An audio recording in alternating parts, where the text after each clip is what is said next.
Hello everyone, आप देख रहे हैं आर नॉवल बॉय। कहानियों का ये सफर यूं ही चलता रहेगा, लेकिन उससे पहले जल्दी से वीडियो को लाइक कर दें और चैनल को सब्सक्राइब करके हमारी इस फैमिली का हिस्सा बनें। इस वीडियो को ज़्यादा से ज़्यादा शेयर करें ताकि और लोग भी इस कहानी का मजा ले सकें। और हाँ, कमेंट करके बताना कि आपको ये सीरीज कैसी लग रही है। तो बिना किसी देरी के बढ़ते हैं आज की वीडियो की तरफ। अध्याय 86। क्या कोई समस्या है? एवलिन ने आह भरी। खैर, मैं तुम्हें उसका पीछा करने से नहीं रोकूंगी, लेकिन अगर वह तुम्हारा साथ नहीं चाहता तो आज्ञाकारी होकर पीछे हट जाओ। यही मेरी अंतिम बात है। फिर वह खड़ी हुई और तंबू से बाहर चली गई। ज़ारा की आवाज में शत्रुता का भाव था। क्या मतलब? चाहे मैं कुछ भी समझ लूं, तुम मुझे उसके पास नहीं जाने देना चाहती? उफ। फिर उसने भौहें सिकुड़ी क्योंकि उसकी अंतरात्मा ने उसे बताया कि उसे अभी रुक जाना चाहिए। उसकी बात में भी कुछ सच्चाई है। अगर मेरी उससे शादी हो भी गई, लेकिन मैं उसका ध्यान आकर्षित नहीं कर पाई, तो मेरी जिंदगी पूरी तरह बर्बाद हो जाएगी। परिणाम जोखिम के अनुपात में नहीं होंगे। उसने कुछ देर सोचने के बाद फैसला किया। अल्पविराम। फिरजेन द्वीप के सुदूर पश्चिमी छोर पर एक काला सांप फुफकारते हुए समुद्र से बाहर निकला। वह 8 मीटर लंबा था, लेकिन देखने में थोड़ा हानिरहित लग रहा था। तभी उसने ऊपर की ओर देखा और द्वीप के एक विशेष स्थान पर एक पक्षी को उड़ते हुए देखा और उसकी ओर सरक गया। मुख्य अखाड़े में। देखते हैं तुम इसे कैसे रोकते हो, सम्राट ट्रिटोर ने सोचते हुए हंसते हुए कहा। अल्पविराम। जब एवलिन तंबू से बाहर निकली तो कुछ मिनट बाद डेविस एलिया के साथ वहां पहुंच गया। आसपास इकट्ठा हो जाओ, एवलिन ने उन दोनों की ओर देखते हुए आदेश दिया। कॉल्डन परिवार के युवक उसके पीछे जमा हो गए और डेविस का अभिवादन किया, लेकिन एलिया को नजरअंदाज कर दिया। ठीक है, चलो चलते हैं, डेविस ने शांत भाव से कहा और किसी ने भी उसके आदेश की अनदेखी नहीं की और सभी निकल पड़े। वे उस जहाज की दिशा में चल पड़े जिससे वे आए थे। प्रतियोगिता लगभग समाप्त होने वाली थी और वे अंतिम दौर के लिए लगभग चयनित हो चुके थे, इसलिए इस समय 1 या 2 रैंक से उनकी रैंकिंग में कोई बदलाव होने की उन्हें कोई चिंता नहीं थी। जैसे जैसे वे जहाज की ओर बढ़ते गए, वे व्यर्थ की बातें करने लगे। अचानक कैंट ने सबके सामने गर्व से अपनी रैंकिंग का खुलासा कर दिया। मैं 15वें स्थान पर हूं, आप लोग कहां हैं? जैसा कि कॉल्डन परिवार के अगले उत्तराधिकारी से उम्मीद थी। डेविस ने शांति से सिर हिलाया। धन्यवाद राजकुमार। क्या मैं जान सकता हूं कि आपने कौन सा पद प्राप्त किया है? कैंट ने पूछा। वह वास्तव में उत्सुक था क्योंकि वह डेविस की साधना को वर्गीकृत नहीं कर पा रहा था। हाँ, ये तो एक राज है। मैं समझता हूँ, ये थोड़ा निराशाजनक है। कैंट ने उदास चेहरा बनाया। बाकी लोग भी थोड़े निराश दिखे। क्या आप शिकार पर नहीं जा रहे हैं? राजकुमार डेविस, एलिया ने अविश्वास से पूछा। तुम्हारा क्या मतलब है? एवलिन ने एलिया की ओर देखते हुए पूछा। डेविस ने मुस्कुराते हुए कहा, मैंने शिकार करना खत्म कर लिया है और यह मेरे लिए काफी है। ऐसा नहीं हो सकता महाराज, आपने जितनी देर खोजबीन की वह बहुत कम समय था। बस कुछ ही घंटे बीते थे। एलिया ने चिंता से सिर हिलाते हुए कहा। एलिया के दृष्टिकोण से डेविस पूरे समय उसका मार्गदर्शन करके शिकार में उसकी मदद कर रहा था और वह कुछ घंटों के लिए जादुई जानवरों का शिकार करने के लिए निकल गया था। हमारे पास अभी भी कुछ समय है, हम कुछ घंटों तक शिकार कर सकते हैं, कैंट ने अपनी आंखें सिकुड़ते हुए कहा। ओह एलिया, ठीक उसी समय जब मैं एवलिन को प्रभावित करना चाहता था, तुमने ऐसा क्यों किया? ये सोचकर डेविस रो पड़ा। वैसे इसकी कोई जरूरत नहीं है, मैं पहले ही 5 जादुई जानवरों का शिकार कर चुका हूं और फिलहाल टॉप 1000 में हूं, डेविस ने आह भरते हुए कहा। ये सब मेरी गलती है। अगर राजकुमार ने मुझे जादुई जानवरों का शिकार करने में मार्गदर्शन नहीं किया होता, तो वह निश्चित रूप से पहला स्थान प्राप्त कर लेता, एलिया ने उदास होकर कहा और उसकी आंखें नम हो गईं। क्या उसने जादुई जानवरों का शिकार करने में उसका मार्गदर्शन किया? उन्होंने इस बात को नजरअंदाज कर दिया कि उसे पहला स्थान मिलेगा और इसके बजाय इस बात पर ध्यान केंद्रित किया कि उसने एलिया का मार्गदर्शन किया। तुमने राजकुमार का कीमती समय बर्बाद करने की हिम्मत कैसे की? एक युवक ने एलिया की ओर देखते हुए चिल्लाकर कहा। अगर तुम में अकेले जादुई जानवरों का शिकार करने का कौशल नहीं है तो तुम्हें नौकरी छोड़ देनी चाहिए थी। एक अन्य युवक ने राजकुमार का दिल जीतने के इस अवसर का लाभ उठाते हुए उसे फटकारा। शर्मिंदगी महसूस करते हुए एलिया ने अपना सिर नीचे झुका लिया। उसे दुख हुआ क्योंकि उसका सारा समय व्यर्थ चला गया था। ठीक उसी समय जब कैंट इस पर टिप्पणी करने ही वाला था। तुम दोनों चुप हो जाओ, एक गंभीर आवाज ने दोनों युवकों को चौंका दिया। तुम दोनों मिलकर भी उसे हरा नहीं पाओगे। इसलिए अपनी बकवास बंद करो, किसी ने तुम दोनों को एलिया को डांटने के लिए नहीं कहा था।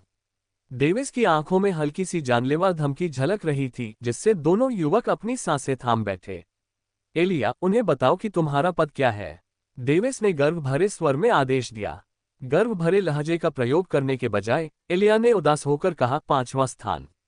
क्या? अविश्वास से सबकी आंखें चौड़ी हो गईं। किसी उच्च श्रेणी के साम्राज्य के बच्चे द्वारा यह उपलब्धि हासिल करना एक अलग बात थी, लेकिन उन्होंने जो देखा वह ये था कि एक उच्च श्रेणी के साम्राज्य की एक साधारण नौकरानी ने यह कारनामा कर दिखाया, जिसने उन्हें पूरी तरह से स्तब्ध कर दिया। एवलिन ने एलिया को देखा और अचानक हीन भावना से भर उठी। उसने अपनी मुट्ठियां भींच लीं और उसे घूरने लगी। उसकी नज़र अब किसी साधारण लड़की को देखने जैसी नहीं थी, बल्कि वह उससे किसी प्रतिद्वंद्वी के रूप में देखने लगी। डेविस ने संतुष्टि से उनके भावों को देखते हुए एक आत्मसंतुष्ट चेहरा बनाया और सोचा, ये सही है, वह महज एक नौकरानी नहीं है, वह मेरी दोस्त है। यह कैसे? कैंट ने अविश्वास से पूछा, क्योंकि वह समझ नहीं पा रहा था कि शाही परिवार ने उस पर कितने संसाधन खर्च किए होंगे। तुम जानना चाहते हो कैसे? क्योंकि वो मेरी दोस्त है और मैंने उसे ट्रेनिंग देने के लिए कुछ संसाधनों का इस्तेमाल किया। क्या तुम्हें कोई दिक्कत है? डेविस ने कुछ भी नहीं छिपाया, क्योंकि यह उसके लिए एक सच्चाई थी और गर्व की बात थी, भले ही कुछ दूसरों को यह अनुचित लगे। मैं हिम्मत नहीं कर सकता। मुझे नहीं पता था कि वह राजकुमार की दोस्त है। कैंट ने अपना सिर हिलाया। उसे अच्छा लगा कि वह पहले किसी खतरे में नहीं फंसा था। तो फिर वह आपकी नौकरानी क्यों है? फिर एवलिन ने वह सवाल पूछा जिसके बारे में हर कोई सोच रहा था। डेविस ने आंखें सिकोड़ते हुए कहा, उसे शुरू में मेरी नौकरानी के तौर पर रखा गया था, बाद में मेरी उससे दोस्ती हो गई। क्या इसमें कोई समस्या है? उद्धरण चिन्ह ... नहीं, कोई बात नहीं, कैंट ने व्यंग्यात्मक मुस्कान के साथ कहा और सोचने लगा। समस्या क्या है? ये तो नौकरानी के लिए सार्वजनिक फांसी का मामला है। अध्याय 87, एक आत्मा प्राणी के जादुई जानवर से मुठभेड़। कैंट के व्यंग्यात्मक चेहरे को देखकर डेविस समझ गया कि वह क्या सोच रहा है और बोला, अगर आपको चिंता है कि उसे सजा मिलेगी, तो आपको चिंता करने की जरूरत नहीं है। अगर कोई उसे सजा देना चाहता है तो उसे मुझसे होकर गुजरना होगा। इसके अलावा अगर आप साधना प्रतिभा की बात कर रहे हैं तो वह मेरे पिता के बराबर है, इसलिए उसे संसाधन मिलना पूरी तरह से उचित है। बाकी लोग भी सिर हिलाए बिना नहीं रह सके, क्योंकि उसकी प्रतिभा निस्संदेह आश्चर्यजनक थी। एलिया के प्रति सभी का रवैया बदल गया, लेकिन उनमें अभी भी श्रेष्ठता की भावना थी जिसने उन्हें उससे संवाद करने से रोक रखा था। वे द्वीप के दक्षिणी छोर पर खड़े जहाज तक आधे रास्ते में ही थी कि अचानक दूर से एक काली रोशनी चमकी और वह चकाचौंध कर देने वाली गति से एलिया की ओर बढ़ी। सावधान रहो, एवलिन ने अचानक चमकती हुई अंधेरी रोशनी को देखकर दहशत में चिल्लाया। जब एलिया ने इसे देखा तब तक वह अंधेरी रोशनी की सीमा के काफी करीब पहुंच चुकी थी। आने वाले खतरे के प्रति उसकी प्रतिक्रिया घबराहट के बजाय काफी शांत थी। ठीक उसी समय जब गहरा काला प्रकाश उसे भेदने ही वाला था, डेविस ने उसका हाथ पकड़ लिया और उसके साथ ही रास्ते से हट गया।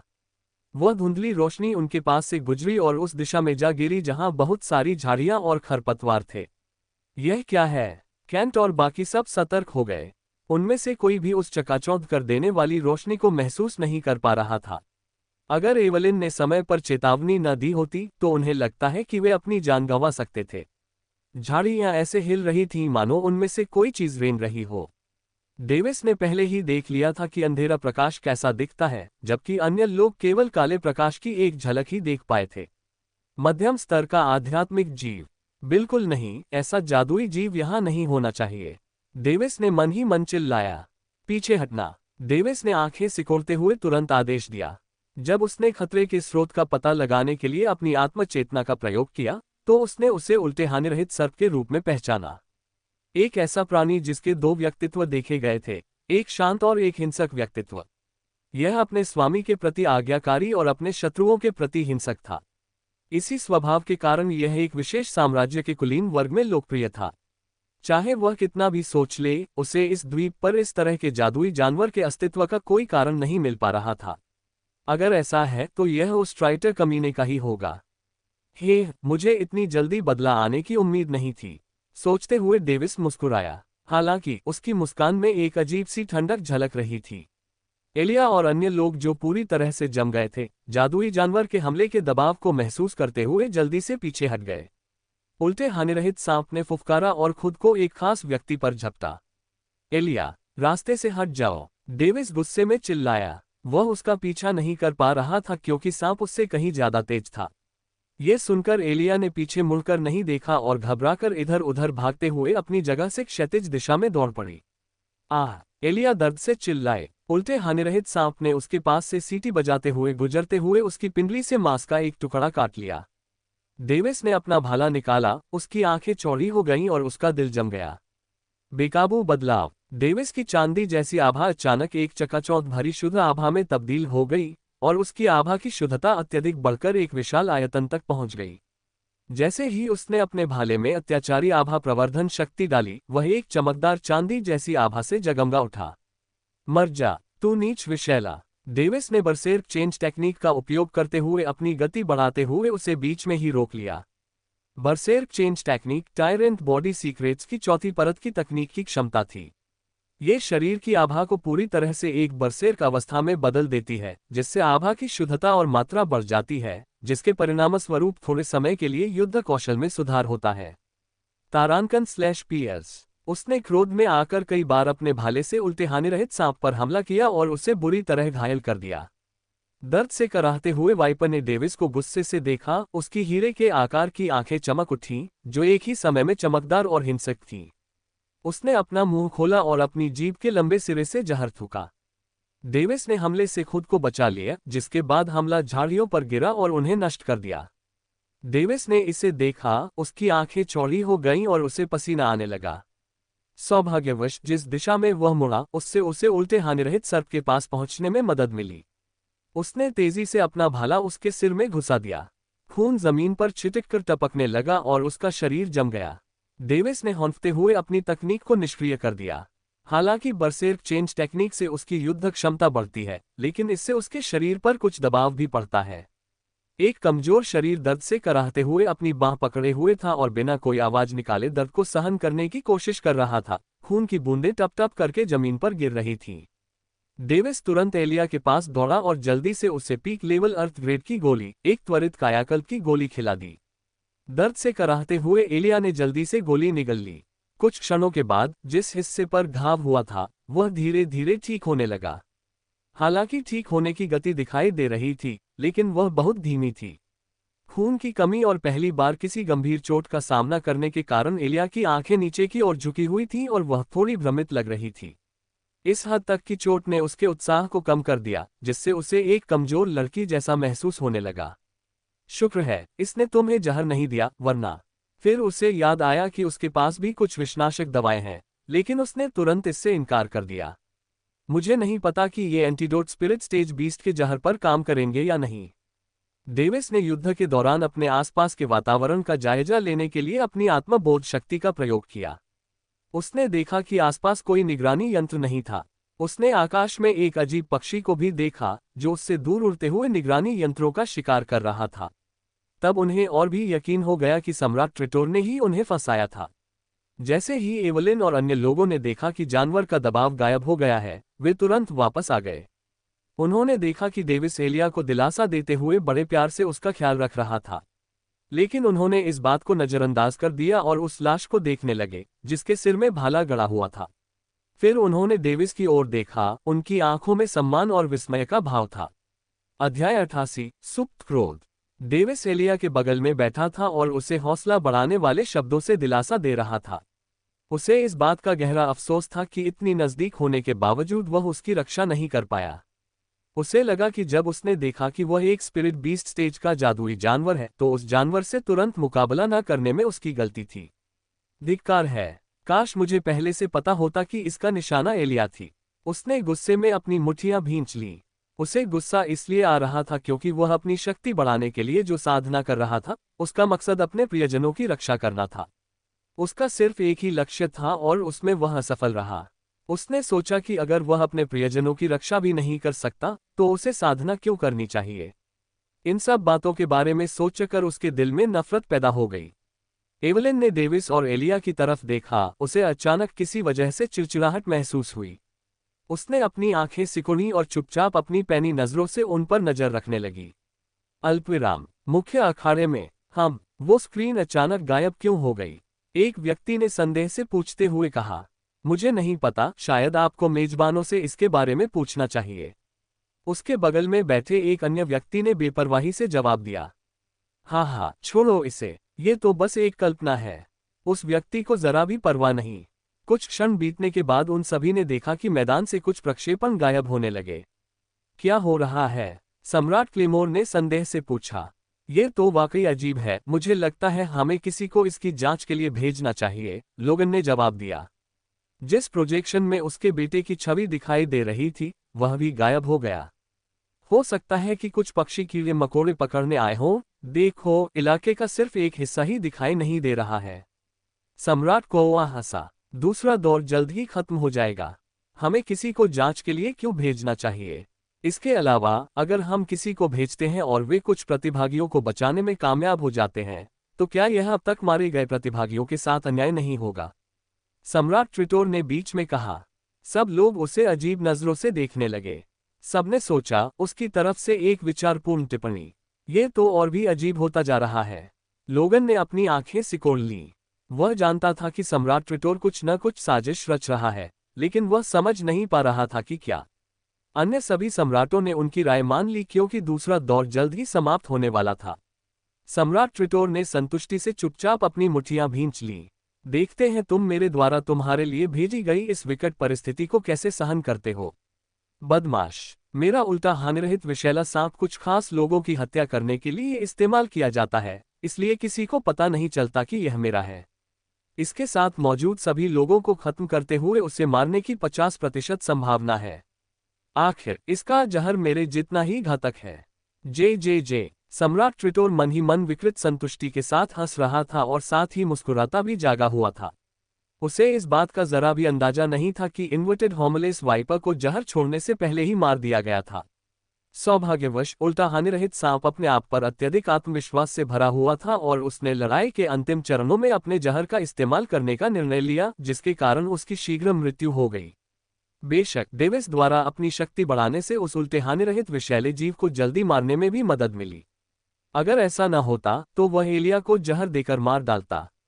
सम्राट ट्रिटोर ने उल्टे हानिरहित सांप के साथ कोई मानसिक संबंध स्थापित नहीं किया, क्योंकि वह जानता था कि जांच पड़ताल करने पर लोगों को उसके पालतू जानवर के बारे में पता चल जाएगा। इसलिए वह यह महसूस नहीं कर पाया कि वह पहले ही मर चुका था। इसी बीच जिस पक्षी के साथ उसका अनुबंध किया गया था, उसने आसपास के निगरानी उपकरणों को हटाते हुए सांप को लक्ष्य की स्थिति के बारे में बताने के बाद उड़ान भर ली। सम्राट ट्रिटोर के चेहरे पर मुस्कान छाई हुई थी। वह एक मूर्ख की तरह लगातार मुस्कुरा रहा था और उस बच्चे के शव या उसके दयनीय चेहरे को देखने के लिए बेसब्री से इंतजार कर रहा था। अल्पविराम। एलिया के घाव 50% ठीक होने के बाद समूह जहाज की ओर चल पड़ा। इस बार बिना किसी बाधा के वे सुरक्षित रूप से जहाज तक पहुंच गए। डेविस पूरे समय शांत रहा, सिवाय इसके कि उसके मन में एक भयंकर क्रोध उबल रहा था जो कभी भी फूट सकता था, लेकिन उसने क्रोध में अपना आपा खोए बिना उस पर नियंत्रण बनाए रखा। उसकी पूरी एकाग्रता सम्राट ट्रिटोर पर केंद्रित थी और वह केवल यही सोच रहा था कि उसे कैसे मारा जाए। उसने अनजाने में एवलिन की उपस्थिति को नजरअंदाज कर दिया, जो हर समय उसके पीछे ही थी। दरअसल अगर वह उसे देख भी लेता तो वह केवल सिर हिलाकर अभिवादन करता और उसके मन की स्थिति के बारे में सोचने का उसके पास समय नहीं होता। एवलिन को नजरअंदाज किए जाने पर बहुत बुरा लगा, लेकिन वह चुप ही रही क्योंकि डेविस भी पूरे समय चुप रहा। इसके अलावा उसने ये भी देखा कि उसकी प्यारी एलिया के अभी अभी बुरी तरह घायल होने के बावजूद वह जरूरत से ज्यादा शांत था। एवलिन ने अवचेतन रूप से अपने दिल में कहीं ना कहीं एलिया को अपनी प्रतिद्वंद्वी के रूप में स्वीकार कर लिया था, लेकिन वह अभी भी इसे महसूस नहीं कर पा रही थी और इसे अपने मन में स्वीकार नहीं कर पा रही थी।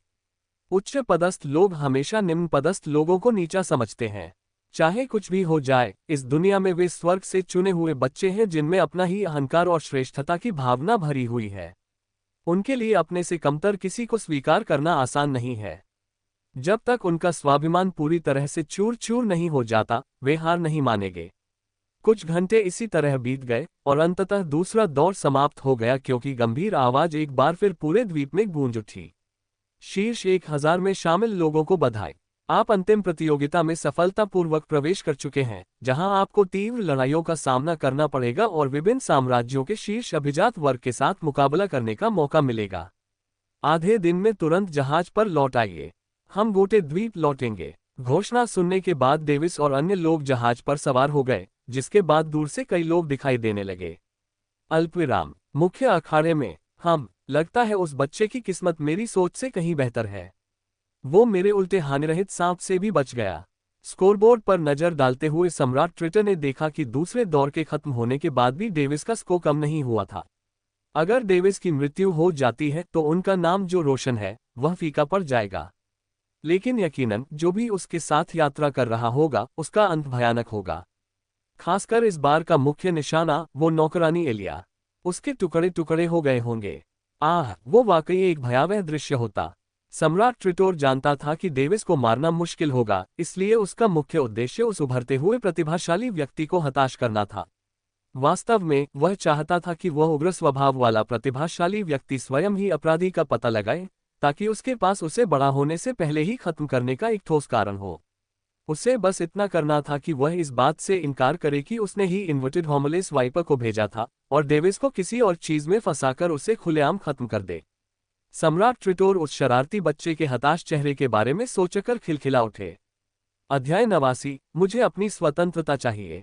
शीर्ष 1000 किसानों को लेकर रवाना होने से पहले जहाज ने आधे दिन तक प्रतिभागियों का इंतजार किया। जो अन्य प्रतिभागी अभी भी जीवित थे उन्हें एक दूसरे जहाज में ले जाया गया जो व्यावहारिक रूप से पहले वाले जहाज जितना ही बड़ा था।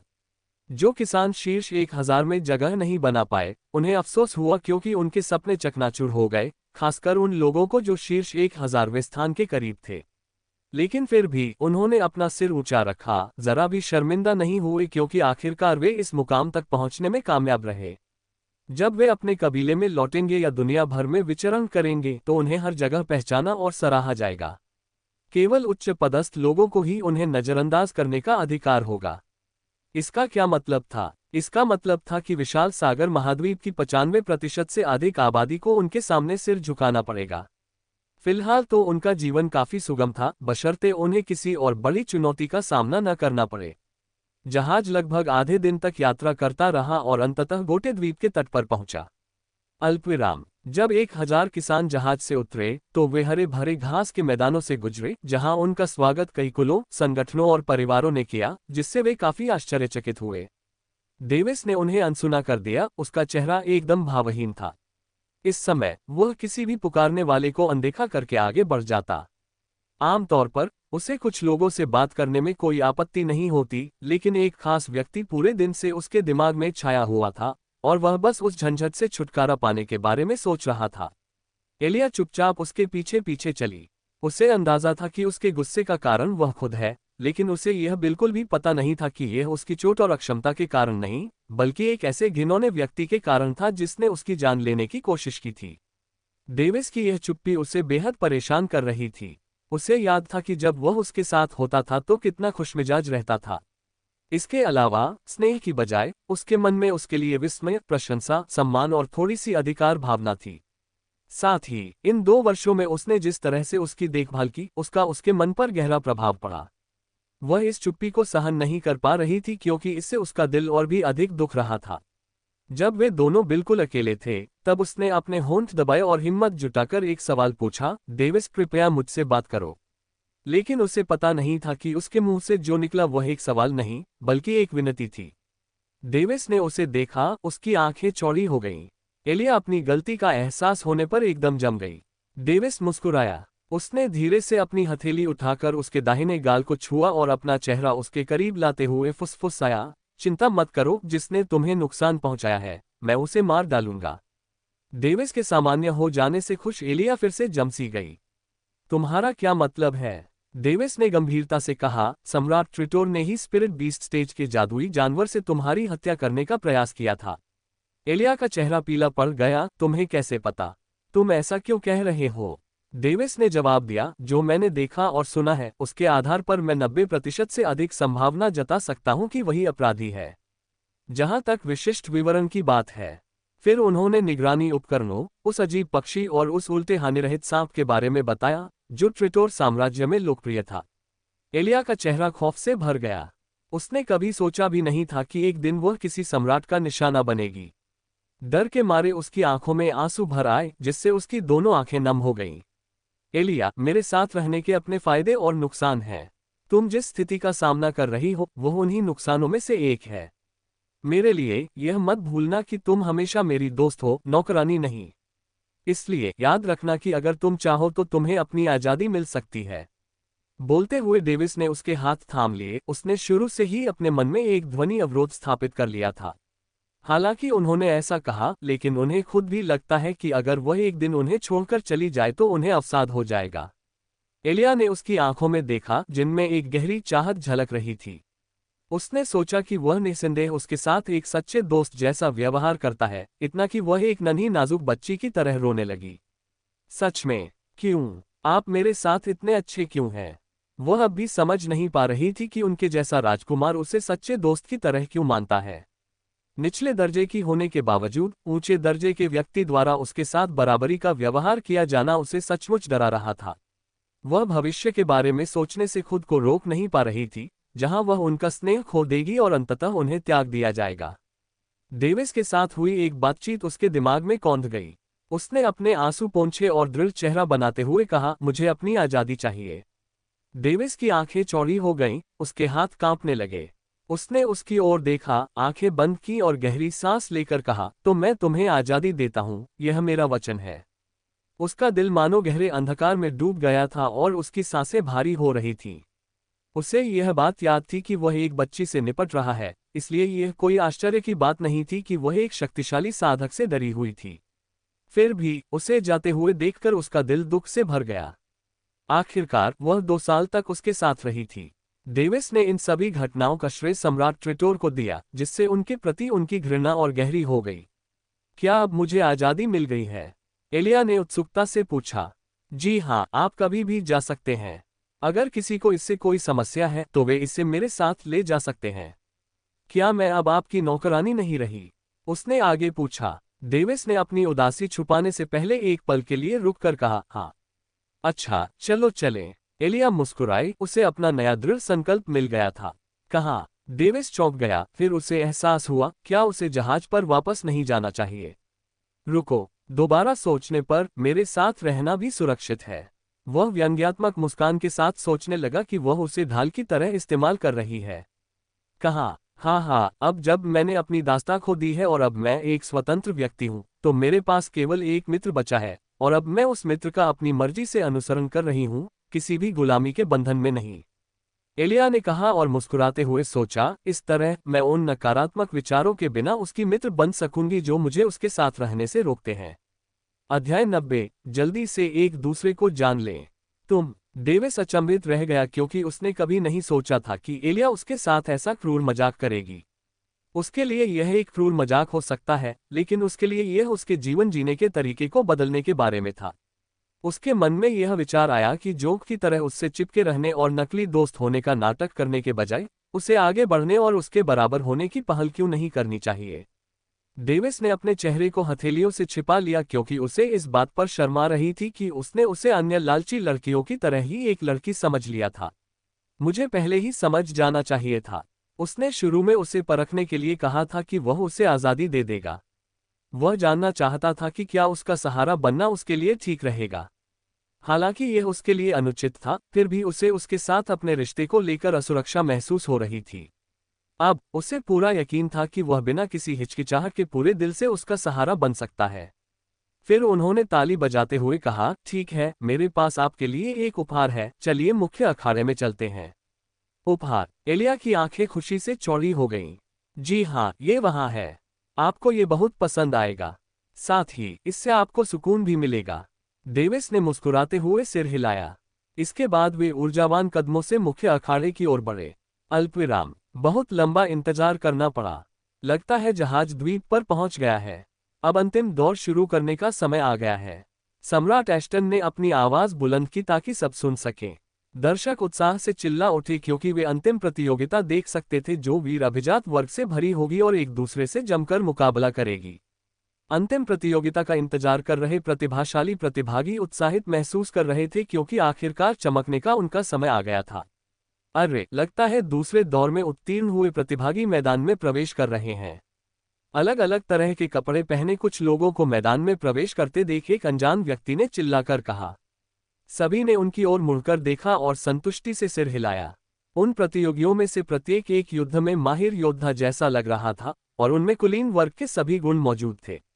हालांकि कुछ लोग सहज स्वभाव के प्रतीत होते थे, लेकिन ये कहा जा सकता है कि उनका बाहरी रूप धोखे वाला था। जैसे जैसे प्रतिभागी मैदान में प्रवेश करते गए, समय धीरे धीरे बीतता गया। उनकी आंखों में एक जोशीली चमक थी और वे मैदान के चारों ओर देख रहे थे।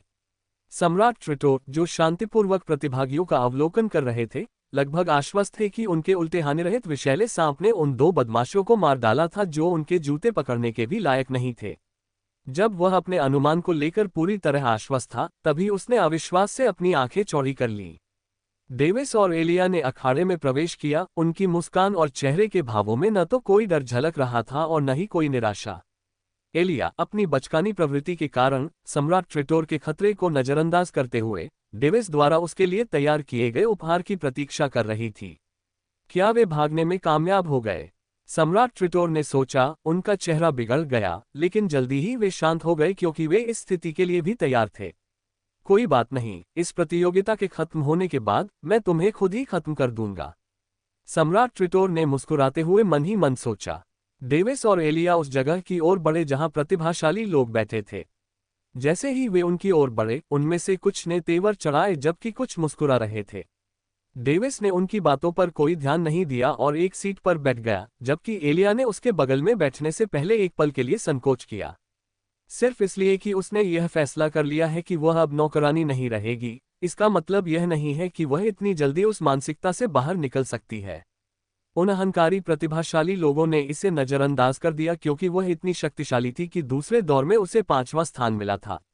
इस वजह से इस बार एलिया बिना किसी परिणाम के वहां बैठ सकी। हाँ, दामाद जी, यूं ही मत बैठे रहो, ऊपर आओ, सम्राट एस्टन हंसे। डेविस ने एलिया की ओर देखा। उसने सिर हिलाकर इशारा किया कि सब ठीक रहेगा। फिर वह ऊपर उस स्थान पर गया जहां सम्राट बैठे थे। उसकी छोटी छोटी आंखें एक पल के लिए सम्राट ट्रिटोर पर टिकी रहीं, फिर उसने सम्राट एस्टन की ओर देखा। आपने अपने कौशल का बेहतरीन इस्तेमाल किया है, लेकिन आपको अपने भाले चलाने के कौशल पर भी काम करना चाहिए। भाला चलाने का कौशल? ओह, मैं तो बस अपनी पूरी ताकत से भाला लहरा रहा था और आगे बढ़ा रहा था, और कुछ नहीं, डेविस ने बेपरवाही से जवाब दिया। उस जवाब को सुनकर सबकी आंखें सिकुड़ गईं। उन्हें लगा कि वह कुछ हद तक शांत स्वभाव का है, लेकिन उनके मन में यह सवाल भी आया, जब कोई बड़ा व्यक्ति गलती सुधारे तो क्या हमें अपनी गलतियों को स्वीकार करके उन्हें सुधारना नहीं चाहिए? सम्राट एस्टन ने अपना पेट पकड़ते हुए कहा, हाँ, बिल्कुल सही। मेरे साथ औपचारिकताओं में खड़े होने की कोई जरूरत नहीं है। डेविस ने सिर हिलाया। सीधे सादे और हंसमुख दिखने वाले इस व्यक्ति के प्रति उनकी अच्छी धारणा थी। चूंकि आप यहाँ हैं ही, तो मेरी प्यारी बेटी से क्यों न मिले? सम्राट एस्टन मुस्कुराते हुए बोले, आखिरकार पिछली बार आप उससे मिलने का मौका इसलिए चूक गए थे क्योंकि किसी खास व्यक्ति ने बिना किसी कारण के आपसे झगड़ा शुरू कर दिया था। जवाब में डेविस हंस पड़ा। उसकी हंसी सच्ची थी क्योंकि सम्राट एस्टन ने अप्रत्यक्ष रूप से जिस व्यक्ति की ओर इशारा किया था वह सम्राट ट्रिटोर था। सम्राट ट्रिटोर के चेहरे पर कोई बदलाव नहीं आया, मानो उन्होंने कुछ सुना ही न हो। शर्ली, ऊपर आ जाओ, सम्राट एस्टन ने प्यार से पुकारा। एक आकृति बैठने की जगह से उठी, उसके धधकते लाल बाल कमर तक लहरा रहे थे। धीरे धीरे मुड़ते हुए उसका चेहरा एक लाल पारदर्शी घूंघट से ढका हुआ था। उसके बाल उसके चेहरे के बाईं ओर उसकी छोटी सी नाक के पास तक पहुंच रहे थे। उसने धधकते लाल रंग के वस्त्र पहने थे जो उसके पूरे शरीर को इस प्रकार लपेटे हुए थे कि उसके सुडौल शरीर की बनावट और भी आकर्षक लग रही थी। उसके कंधे से कोहनी तक का हिस्सा ही एकमात्र ऐसा दृश्य था जहां से उसकी नीले रंग की सफेद त्वचा दिखाई दे रही थी। उसने बड़ी ही खूबसूरती से अपने पैरों को अपने पिता की ओर बढ़ाया और हवा में कदम रखा। डेविस ने आंखें चौड़ी करते हुए कहा, peak level revolving core stage. जब वह उनके घर की ओर जा रही थी तो उसके पैर हवा में लहरा रहे थे और उसकी स्कर्ट हवा में फड़फड़ा रही थी। उसकी आकृति को करीब आते देख डेविस ने आह भरी, इस दुनिया में इतनी सारी सुंदरियां क्यों हैं? उसे लगा कि उसे सुंदरियों के प्रति अधिकतम प्रतिरोध क्षमता विकसित करने का प्रयास करना चाहिए और बड़ा होकर उनके आकर्षण का विरोध करने में सक्षम होना चाहिए। अन्यथा वह केवल ये कल्पना कर सकता था कि भविष्य में उस पर किस प्रकार की त्रासदी या विपत्ति आएगी। स्वाभाविक रूप से यह आत्मविश्वास उसके चेहरे के कातिलाना भावों से उपजा था। शर्ली हवा से उछली और अपने पिता के बगल में खड़ी हो गई। उसकी आंखें अनायास ही एक पल के लिए डेविस की ओर मुड़ गईं, फिर उसने अपने पिता और अन्य सम्राटों से हाथ मिलाकर अभिवादन किया। अंतिम प्रतियोगिता का समय आ गया है, इसलिए जल्दी से एक दूसरे को जान लें। सम्राट एश्टन ने उल्लासपूर्वक कहा, उनकी आंखें चमक रही थीं। अध्याय 91, क्या ये डेजा वू है? प्रिंस डेविस, दूसरे दौर में प्रथम स्थान प्राप्त करने पर आपको बहुत बहुत बधाई। शर्ली ने हाथ जोड़कर कहा, उनकी आवाज में जरा भी नरमी नहीं थी, बल्कि दृढ़ता थी। ये कर्कश नहीं, बल्कि सुनने वाले को आकर्षक लगी। धन्यवाद राजकुमारी शर्ली, मुझे भी उम्मीद नहीं थी कि आप peak level revolving core stage तक पहुंच जाएंगी, जो बॉडी ट्रांसफॉर्मेशन स्टेज से बस एक कदम दूर है। डेविस ने जवाब दिया, उनकी खूबसूरती से बिल्कुल भी प्रभावित हुए बिना। इसके दो कारण थे। पहला, एवलिन थी, जो खुद एक धूर्त स्त्री थी। दूसरा, उसके ठीक बगल में एक व्यक्ति था जिसे वह जान से मारने के लिए उतावला था। भले ही ऐसा लग रहा हो कि शारीरिक परिवर्तन का चरण मेरे करीब है, लेकिन उस चरण तक पहुंचने में मुझे कुछ साल लगेंगे, शर्ली ने खुद पर काफी गर्व करते हुए जवाब दिया। वह जानती थी कि इस छोटी सी शैतान, एक अनोखी शख्सियत से अपनी तुलना करने की कोई जरूरत नहीं थी, क्योंकि ऐसा करने से उसका आत्मविश्वास ही कम होगा। शरीर रूपांतरण अवस्था सार संचय साधना प्रणाली की चौथी अवस्था है। हालांकि इसके नाम से ऐसा प्रतीत हो सकता है कि यह शरीर परिष्करण साधना प्रणाली से संबंधित है, लेकिन वास्तव में ऐसा नहीं है। शरीर रूपांतरण का चरण कोई मजाक नहीं है, क्योंकि इसमें व्यक्ति को पिछले स्तर में संचित ऊर्जा का उपयोग अपने दांतियान को मजबूत करने के लिए करना होगा। प्रत्येक स्तर पर अपने घूर्णनशील कोर को तब तक संपीड़ित करना होगा जब तक कि वह दांतियान में एक बीज का आकार लेना शुरू न कर दे। ऐसा करने से शरीर में स्वाभाविक रूप से परिवर्तन आएंगे, जिससे नाड़ी की ऊर्जा भंडारण क्षमता बढ़ेगी और ऊर्जा प्रवाह को नियंत्रित करना और भी आसान हो जाएगा। इतना ही नहीं, घूर्णनशील कोर के संपीड़न से उसमें संग्रहित ऊर्जा की गुणवत्ता भी बढ़ जाती है। इसके अलावा कोई व्यक्ति आकाश से आने वाले सूक्ष्म नियमों को महसूस कर सकेगा, जिससे बाद के चरण के लिए उपयुक्त बीज का निर्माण हो सके। घूर्णनशील कोर को संपीड़ित करने की प्रक्रिया के दौरान ऐसा करने में पूर्ण एकाग्रता की आवश्यकता होती है, अन्यथा ऐसा करने में विफलता से साधना में विचलन हो सकता है या यहां तक कि घूर्णनशील कोर का विस्फोट भी हो सकता है, जिससे निश्चित मृत्यु हो सकती है, जब तक कि व्यक्ति ने आत्मा निर्माण साधना या शरीर को मजबूत बनाने की साधना में एक निश्चित स्तर तक निपुणता प्राप्त न कर ली हो। अखाड़े के एक दूरस्थ क्षेत्र में एक व्यक्ति कुछ लोगों के साथ खड़ा था और उस तमाशे को देख रहा था जो उस स्थान पर घटित हो रहा था जहां सम्राट बैठे थे। एवलिन ने उस जगह को लालसा और प्रशंसा भरी निगाहों से देखा। साथ ही उसे लाल वस्त्र पहने उस महिला से ईर्ष्या और हीनता का भाव भी महसूस हुआ। हाँ एवलिन, तुम्हारा मंगेतर तुम्हारी पहुंच से बाहर है और तुम्हारे पिता ने एक ऐसी शादी तय की है जो उनके अधिकार क्षेत्र से बाहर थी। ये नियति है कि तुम्हें उस तक पहुंचने के लिए कुछ बाधाओं को पार करना होगा।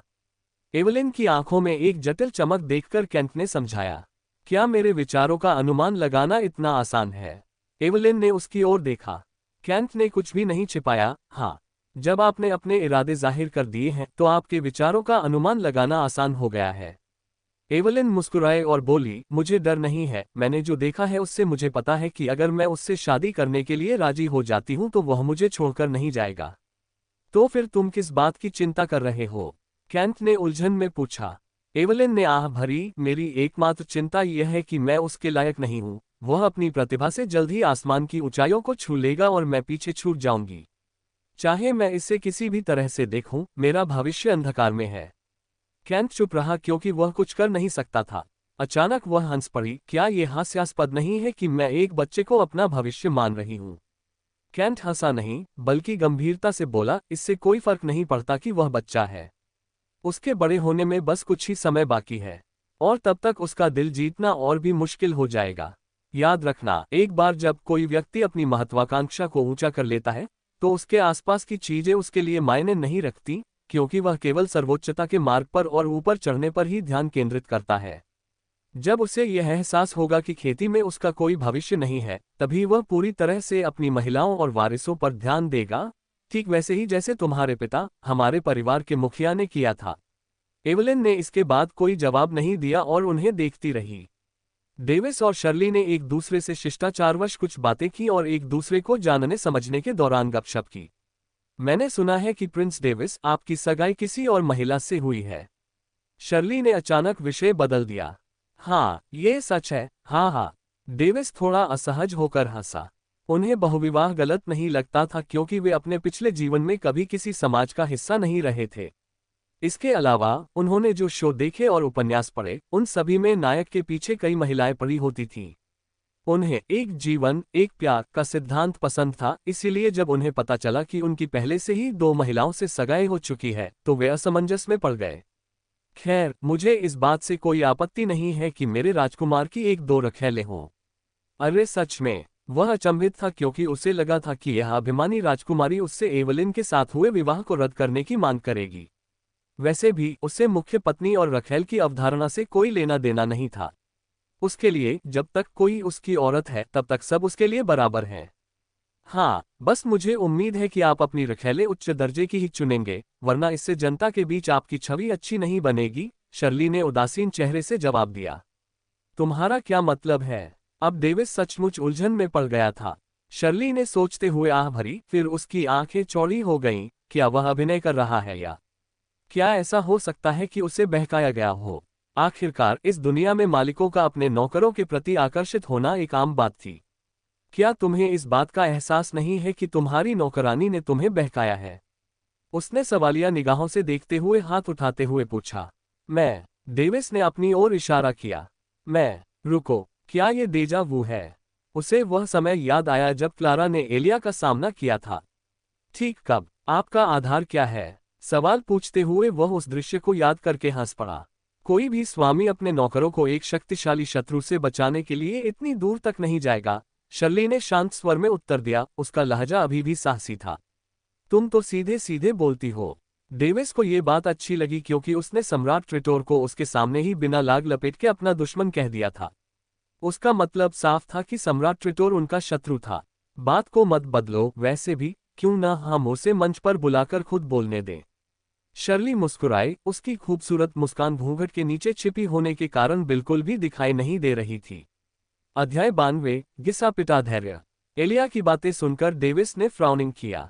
वह ये तय नहीं कर पा रहा था कि एलिया को यहाँ बुलाए या नहीं, क्योंकि सकारात्मक रूप से सोचने पर यह उसके लिए एक अच्छा अनुभव हो सकता है, लेकिन इसके परिणामस्वरूप उसे धमकाने का सामना करना पड़ सकता है।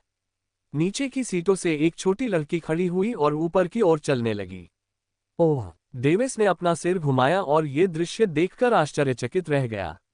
एलिया बिना किसी के प्रोत्साहन के अकेले ही उस स्थान की ओर चल पड़ी जहां सम्राट बैठते थे। वह सिर सीधा रखते हुए शर्ली को लगातार घूरती रही और आत्मविश्वास से भरे कदमों से चलती रही। उस स्थान पर पहुंचते ही वह उन शक्तिशाली सम्राटों के सामने एक पल के लिए कांप उठी, लेकिन फिर गहरी सांस लेकर खुद को शांत कर लिया। फिर उसने हाथ जोड़कर थोड़ा झुकते हुए सम्राटों का अभिवादन किया और कहा, एलिया सभी सम्राटों का अभिवादन करती है। हम्फ, सम्राट ट्रिटोर ने गुस्से से कहा, जबकि कई अन्य लोगों ने भौहें चढ़ाईं। नैतिकता और पदक्रम के अनुसार एक सेवक को चारों हाथों पैरों के बल झुकना चाहिए। एलिया ने जो किया वह उनके प्रति कम सम्मान दिखाना था, बल्कि यह भी कहा जा सकता है कि उसने बिल्कुल भी सम्मान नहीं दिखाया। छोटी बच्ची, क्या तुम अपनी सीमा पार नहीं कर रही हो? सम्राट रूथ ने पूछा। एलिया ने शांत भाव से सिर हिलाया। जब से उसने यहाँ आने का फैसला किया था, उसने ठान लिया था कि वह अंत तक अपना सर्वश्रेष्ठ प्रदर्शन करेगी ताकि वह खुद को उसकी दोस्त बनने के योग्य साबित कर सके। ओह! सम्राट रूथ ने मुस्कुराते हुए अपनी ठुड्डी पर हाथ फेरा। उन्हें आश्चर्य हुआ कि इस लड़की में उनके सामने इतनी धृष्टता दिखाने का आत्मविश्वास कहाँ से आया। तुम, एक नौकरानी, चाहे तुम्हारी उम्र कितनी भी हो, राजकुमार को बहकाने की कोशिश की। क्या तुम्हें पता है कि यह कितना बड़ा अपराध है और इसकी सजा क्या होती है? शर्ली को लगभग यकीन था कि इस छोटी बच्ची ने मासूमियत का दिखावा करके डेविस को बहकाया था। आखिरकार उसकी नज़र में तो बस यही था कि यह छोटी बच्ची सम्राटों के सामने खड़े होकर भी उनका अपमान कर रही थी। ये सुनकर एलिया ने आह भरी। जैसा कि उम्मीद थी, हमेशा यही होता है। आज से मैं राजकुमार डेविस की नौकरानी नहीं हूँ, एलिया ने गंभीरता से कहा। डेविस के कानों में हर शब्द गूंज रहा था और वह मुस्कुरा रहा था। लोगन हैरान था, ये कब हुआ? सम्राट लोरेट, क्या ये सच है? सम्राट एस्टन ने पूछा, क्योंकि उन्हें अपनी बेटी का समर्थन करना था। लोगन ने कोई जवाब नहीं दिया, बल्कि डेविस की ओर देखा। यह देखकर कि डेविस को उसके जवाब से कोई आपत्ति नहीं थी, वह समझ गया कि यह सच था। लोगन ने सिर हिलाते हुए कहा, बिल्कुल है। मुझे पता था। वह जिन आकाश स्तरीय साधना तकनीकों का उपयोग करती है, वे आपके लोरेट साम्राज्य से हैं। सम्राट एस्टन चिल्लाया। इससे ठीक पहले कि डेविस उस बात को समझाने के लिए अपना मुंह खोलने ही वाले थे। मैं अब एक स्वतंत्र साधारण साधक हूं और राजकुमार डेविस की मित्र भी हूं। अब मैं एक स्वतंत्र व्यक्ति हूं। इसके अलावा मैं राजकुमार डेविस के अधीन एक अधीनस्थ के रूप में काम करने का वादा करती हूं ताकि उनके द्वारा जीवन भर मुझ पर किए गए उपकार का बदला चुका सकूं। एलिया ने अपनी मुट्ठियां कसते हुए कहा। हे, क्या ये नौकर होने से अलग है? शर्ली ने ताना मारा। एलिया ने अपने दृढ़ निश्चय के साथ जवाब दिया, हाँ, मेरा जीवन अब दूसरों के हाथों में नहीं है। तुम गलत हो, ये तुम्हारा भ्रम है। तुम्हारा भाग्य अब भी मेरे जैसे शक्तिशाली साधकों द्वारा तय किया जाता है। तुम्हारी तुच्छ जिंदगी खत्म करने के लिए मुझे बस एक ही वार काफी है। शर्ली ने अपने हाथ फैलाते हुए एलिया के माथे की ओर इशारा किया। उसकी उंगलियों पर आधा इंच लंबा नाखून था। अचानक उसकी ओर से एक आवाज आए, मानो वह उसके वाक्य को आगे बढ़ा रही हो। और अगर तुमने उसे एक खरोंच भी लगा दी तो फिर देखना कि अगले ही पल तुम जिंदा हो या नहीं। तुम। शर्ली ने गुस्से से कांपते हुए डेविस की ओर उंगली उठाई। कुछ क्षण बाद उसे लगा कि उसने जो कहा वह सच नहीं था, लेकिन उसकी ठंडी आंखें कुछ और ही कह रही थीं। जाहिर है उसने उससे इतनी हद तक जाने की उम्मीद नहीं की थी। जे जे जे जे इस तरह का हास्यास्पद तमाशा मैंने किसी साम्राज्य के राजकुमार से पहली बार देखा है। सम्राट लोरेट, क्या आपको दिखाई नहीं दे रहा कि आपका बेटा एक तुच्छ गुलाम के लिए खुद को अपमानित कर रहा है? लगता है यह मानना गलत नहीं था कि आपके दिवंगत पिता के पतन के साथ ही लोरेट साम्राज्य का भी पतन हो गया है। जे सम्राट ट्रिटोर, जो इतने समय से चुप थे, आखिरकार लोरेट साम्राज्य और एस्टन साम्राज्य के बीच इस वैवाहिक गठबंधन को रद्द करने का अवसर पा गए। लोगन अपनी आभा के भड़क उठते ही खड़ा हो गया। जब कोई उसके पिता का अपमान करता था तो वह इसे बर्दाश्त नहीं कर पाता था। डेविस ने अपनी आंखें सिकोड़ लीं। आखिरकार वह उस व्यक्ति से तंग आ गया था जो हमेशा उसे चिढ़ाता रहता था। और तुम ये सब बकवास क्यों कर रहे हो? क्या तुमने ही इस विशालकाय उल्टे हानि रहित सांप को मुझे मारने के लिए नहीं भेजा था? सम्राट त्रिशिट, डेविस ने स्पेस रिंग से लाश निकालते हुए गुस्से से कहा। क्या ये सच है? उल्टे हानिरहित सांप के शव को देखकर लोगन और सम्राट एस्टन एक साथ चिल्ला उठे। बेशर्मी, मेरी धृष्टता करने की हिम्मत कैसे हुई? क्या तुम्हें सम्राट पर झूठा आरोप लगाने और उनका अपमान करने की सजा का पता है? सम्राट ट्रिटोर का दिल जोर से धड़कने लगा, लेकिन फिर भी उन्होंने गुस्से का दिखावा करते हुए चिल्लाया। उनके चेहरे के हाव भाव से स्पष्ट था कि उन पर झूठा आरोप लगाया गया है। हम सबको पता चल जाएगा कि मैं तुम्हें फंसा रहा हूं या नहीं। डेविस मुस्कुराते हुए बोला, क्या आप सबको पता है कि फिरजेन द्वीप के प्रोजेक्शन का एक हिस्सा कब खराब हो गया था? जी हाँ, आपको ये कैसे पता चला? सम्राट रूथ ने बड़ी उत्सुकता से पूछा। मुझे यह इसलिए पता है क्योंकि मैंने उस समय हमारे आसपास निगरानी करने वाले कीड़ों का शिकार करते हुए एक अजीब पक्षी को देखा था। अगले ही पल, जैसे ही उन निगरानी करने वाले कीड़ों को खाया गया, उल्टे हानिरहित सांप ने हम पर हमला कर दिया। अगर मुझे सही याद है तो क्या सम्राट ट्रिटोर का पालतू जानवर एक पक्षी नहीं था? जी हाँ, यह विकस आई हॉक है। सम्राट एस्टन ने सिर हिलाया। चाहे मैं इसे किसी भी तरह से देखूं, ये संयोग नहीं लगता। डेविस ने शांत भाव से कहा, लेकिन उसकी आंखों में हल्की सी हत्या की मंशा झलक रही थी। जे तो क्या हुआ? मैंने ही तो तुम्हें मारने के लिए भेजा था, अब तुम क्या करोगे? सम्राट ट्रिटोर ने व्यंग्य किया। रंगे हाथों पकड़े जाने पर अब छिपने की कोई जरूरत नहीं थी, क्योंकि अगर वह दयनीय ढंग से संघर्ष करता तो उसकी इज्जत पूरी तरह से खराब हो जाती और जल्द ही जांच शुरू हो जाती, जिससे उसकी प्रतिष्ठा पूरी तरह से बर्बाद हो जाती। सम्राट ट्रिटोर, इस बार तो आपने हद ही कर दी। लोगन गंभीर भाव से आगे बढ़ा। इस बार वह सचमुच गुस्से में था, क्योंकि सम्राट ट्रिटोर किसी ऐसी चीज से खेल रहा था जिससे उसे नहीं खेलना चाहिए था। अध्याय 93, 2 जिंदगियों का निराशाजनक अंत। जैसे ही लोगन ने अंतरिक्ष के छल्ले से अपनी तलवार निकाली, डेविस उसके सामने खड़ा हो गया और उसे रोक दिया। इसे मुझ पर छोड़ दो, पिताजी, डेविस ने भरोसे भरे स्वर में कहा। डेविस, लोगन ने पीछे हटने से पहले सोचा। हालांकि लोगन को इस बात का कोई अंदाजा नहीं था कि उसका बेटा सम्राट ट्रिटोर से निपटने में इतना आत्मविश्वास क्यों रखता है, लेकिन वह जानता था कि उसका बेटा आत्मविश्वास के बिना कोई कार्रवाई नहीं करेगा। इसके अलावा अगर कुछ भी अप्रिय हुआ तो मैं उसे बिना किसी दया के मार सकता हूं। लोगन के मन में यही विचार था, क्योंकि उसके हाथ बदला लेने के लिए उखड़ रहे थे। अगर बाहरी लोगों के आने वाले आक्रमण का खतरा न होता तो वह अब तक उस पर हमला कर चुका होता। जे सम्राट लोरेट, सबको पता है कि हम इस समय एक दूसरे को जान से मारने के लिए उतावले हैं। यहां तक कि तुम्हारा यह नीच बेटा भी मुझे गिराना चाहता है। जे ना समझ। लेकिन क्या तुम भूल गए कि गार्जियन एलायंस के आदेशानुसार हमें सभी संघर्षों को समाप्त करना है? अगर आपको नहीं पता तो बता दूं, मैं अब भी गार्जियन एलायंस का हिस्सा नहीं हूं। लोगन मुस्कुराया, बिल्कुल भी पीछे नहीं हटा। तो क्या हुआ? औपचारिक तौर पर तो ठीक है, अनौपचारिक रूप से तुम अब भी गार्जियन एलायंस के सदस्य हो। अगर तुमने इस दौरान मुझे नुकसान पहुंचाने की हिम्मत की तो गार्जियन एलायंस के नियमों के अनुसार सभी सम्राट तुम्हारा पीछा करेंगे। सम्राट ट्रिटोर ने उपहासपूर्वक कहा। नियमों को अपने फायदे के लिए मोड़ना उसके लिए बच्चों का खेल था। डेविस अचंभित था, उसने सोचा भी नहीं था कि कोई नियम इस समय उसकी योजनाओं में बाधा डालेगा। लोगन चुप रहा क्योंकि वह जानता था कि गार्जियन एलायंस में ऐसा एक नियम मौजूद है। तुम्हें लगता है कि मेरे बेटे की हत्या की साजिश रचकर तुम बच जाओगे? अगर गार्जियन एलायंस तुम्हारा साथ देता है तो ये सरासर बेतुका है। लोगन ने तीखे शब्दों में जवाब दिया। उसने अन्य सम्राटों की ओर देखा और उनकी राय जानने के लिए उत्सुक हो गया। सम्राट लोरेट, मैं आपका गुस्सा समझ सकता हूं, लेकिन हमें आपसे अनुरोध है कि आप अपना गुस्सा शांत करें और बाहरी आक्रमण के कारण उत्पन्न हमारी विकट परिस्थिति को समझें। इसलिए हम आपसे निवेदन करते हैं कि आप हमारे बीच किसी भी प्रकार का संघर्ष न भड़काएं। सम्राट रेवन ने मध्यस्थता करते हुए सम्राट ट्रिटोर का समर्थन किया। ये क्या हो रहा है? सम्राट ट्रिटोर ने ही सबसे पहले हमारे बीच फूट डाली थी। क्या कोई उसके खिलाफ कार्रवाई नहीं करेगा? सम्राट एस्टन ने क्रोध में चिल्लाते हुए कहा। स्पष्ट रूप से वह सम्राट लोरेट का पक्ष ले रहे थे। अन्य सम्राट स्पष्ट रूप से इस झंझट में शामिल नहीं होना चाहते थे। दोनों पक्षों के बीच तीखी बहस छिड़ गई, जिसके बाद सम्राट रूथ ने मध्यस्थता करने के लिए हस्तक्षेप किया। ठीक है, गार्डिया। जैसे ही उसने बीच बचाव करने की कोशिश की, उसके बगल से जानलेवा इरादे की एक घनी आभा फूट पड़ी। वह तुरंत जानलेवा इरादे के स्रोत की ओर मुड़ा और एक पल के लिए चौंक गया क्योंकि उसकी रीढ़ की हड्डी में सिहरन दौड़ गई, जिससे अनजाने में ही उसका मुंह बंद हो गया। यही हाल अन्य सम्राटों के साथ साथ लोगान का भी था। शर्ली और एलिया, जो इस पूरे समय चुप थीं, उस निर्मम हत्या के इरादे से कांप उठीं। क्या हम इस तमाशे को खत्म कर सकते हैं?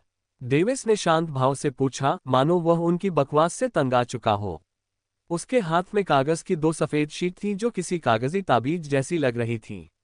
यह उन आम कागजी ताबीजों की तरह दिख रही थी जो उनके विभिन्न साम्राज्यों की गलियों में बिक रही थीं। एक ताबीज, इस तरह का विचार सबके मन में चल रहा था।